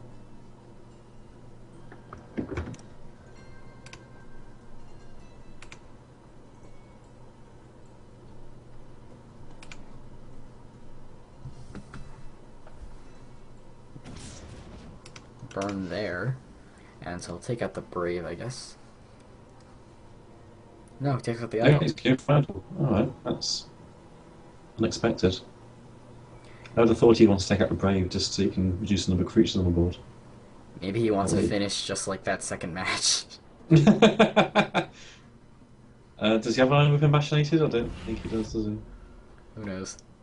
Structure Energy decks used to be like you ran Canonettas and Stormrunners and Machinateds.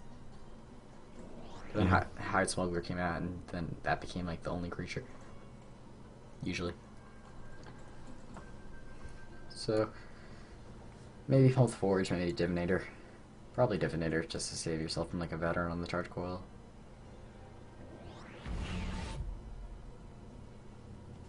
He's really trying to set up a win here, that's what he's trying to do. Let's place this to the Fox. Not a worse draw. And Fertile Soil. That's not a bad draw either. I think you have to play it, otherwise you just stuff later on in the game. He's probably Yeah, worried that- though, because if he plays it and he doesn't get like a creature to play, Oh, you should do. then Play on with Ragged Wolf. yeah, he can't use it on the Sister of the Fox. And he gets It's a a bear. Faring Bear. So if he plays the Fang Bear on that row, and all three guys on the row, is it possible for... Well, I think it is definitely possible for GhostBomb to win this coming turn. If he gets the right scrolls. Yeah, but it's unlikely.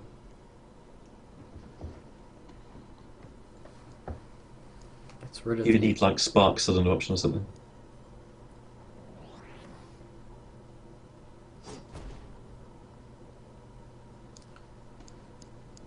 Okay. Creep Block Guard, probably sacrifice scrolls, and he did not get it. So I guess Nope. he's just gonna spark the Brave. Spark the Brave, Ether Pump up, Machine Divinator up top or something. No, hang on. Pump up top, Machine Divinator down bottom, Pump Forge again.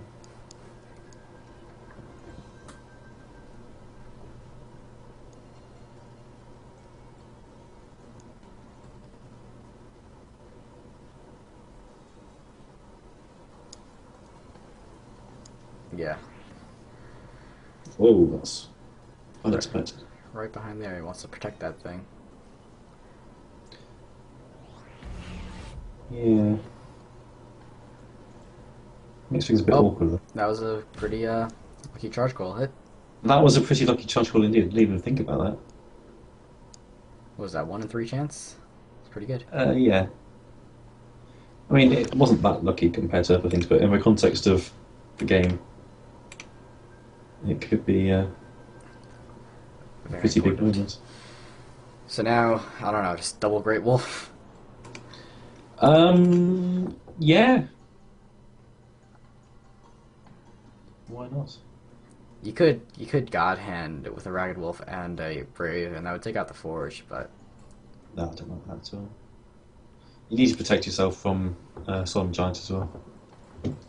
that's true. Let's get some Great Wolves, and maybe just spawn a Ragged Wolf because the Great Wolves get higher attack. Um, yeah, I think I prefer that as well because that way you actually get more creatures on the field.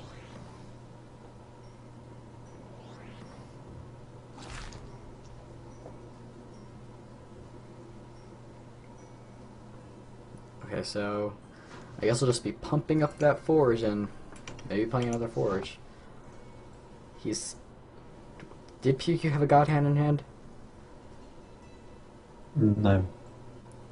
Well, if he draws one, then... If he draws one, he has Ether Pump's going off on as well. Yes, if he draws one, that means he has a God Hand in hand.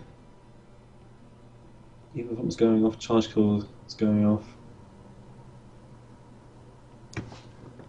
So lots of things are happening. He probably like the Charge Gold hit the Ragged Wolf, just tick down their attack.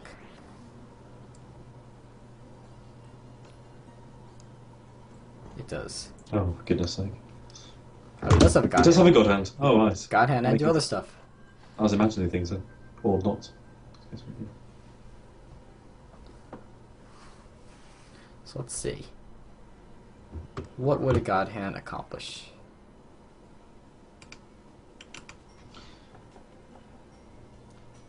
You could, like, Brave God Hand, summon a Wolf Brother or Wolf, move your Great Wolf down, when it would kill Machine Divinator Gun Automaton. Then the Ragged Wolf could kill the Gun Automaton, or the Ragged Wolf could then hit the Forge for 3, the other Great Wolf would then be on 7, when other things happen. I think Mage Wolf. He's drawn Mage Wolf now, so I don't think he has to do any of that. Yeah. And he's a God Hand for the coming turn. Guzzly Zuler is not bad with God Hand and Rallying. She can fly around the board.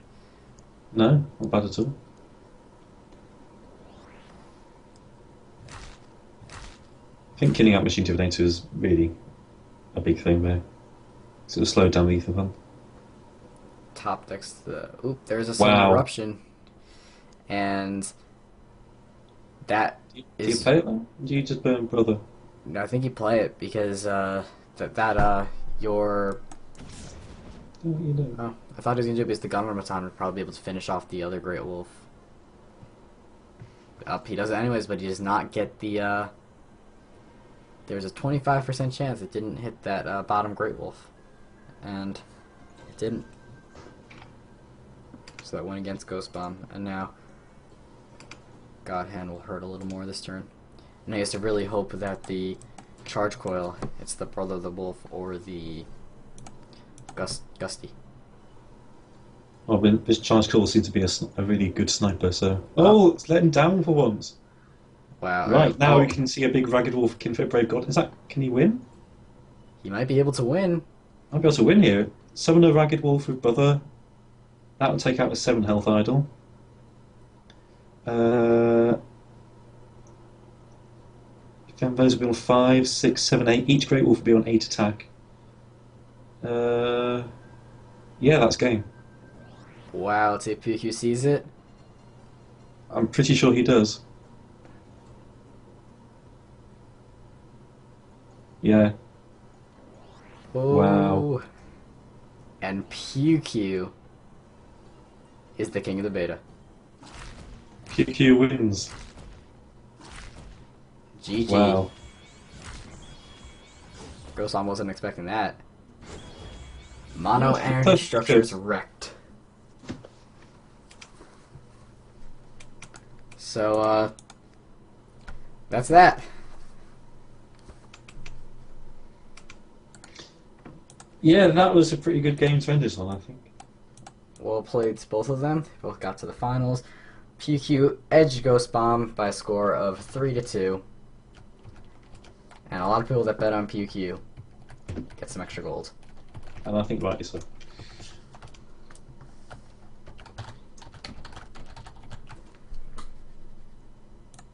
Okay, so now, big day of scrolls here. Now we have the Dragon Brawl coming up very soon. We do, and we're in it. Oh god. Yeah, me and Blinky are playing for the Badger Guild. GhostBomb's claiming joining God Hand every turn is OP. I don't think you should complain too much, mate. There's pretty well played games today. Didn't see really big misplays. Some luck on both sides.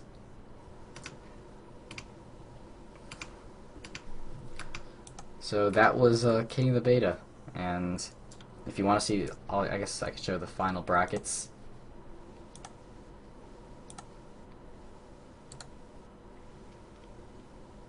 So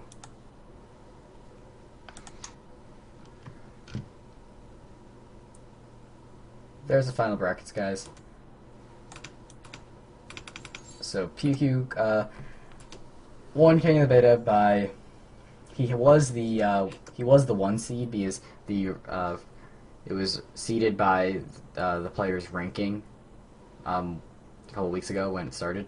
So PewQ started off and beat Magpie Man 2-0, and then he beat Rationale 2-1, and then he beat GhostBomb 3-2. Alright. So is that it then? Does the Dragon Brawl start, like, now? The Dragon Ball starts in 25 minutes. Should we do something for the last 25 minutes? We could do whatever you want to do, mate. Or we could just end it and go to bed. I'm not going to bed. You're not going to bed? Oh, that's tempting. You're going to stream a brawl, or... I'm not going to stream the Brawl. We could just end it there, then, I think. Alright. Well... what's this going on here? So, thank you all for tuning in to King of the Beta. Well played to everybody involved, and congratulations to PewQ for winning the entire thing. And thanks to Dialects and people like Purple Pansy, Vulcanheim, Smogan, Way to Fail Self for casting the games on YouTube. And now we have the Dragon Brawl, so thank you all for tuning in.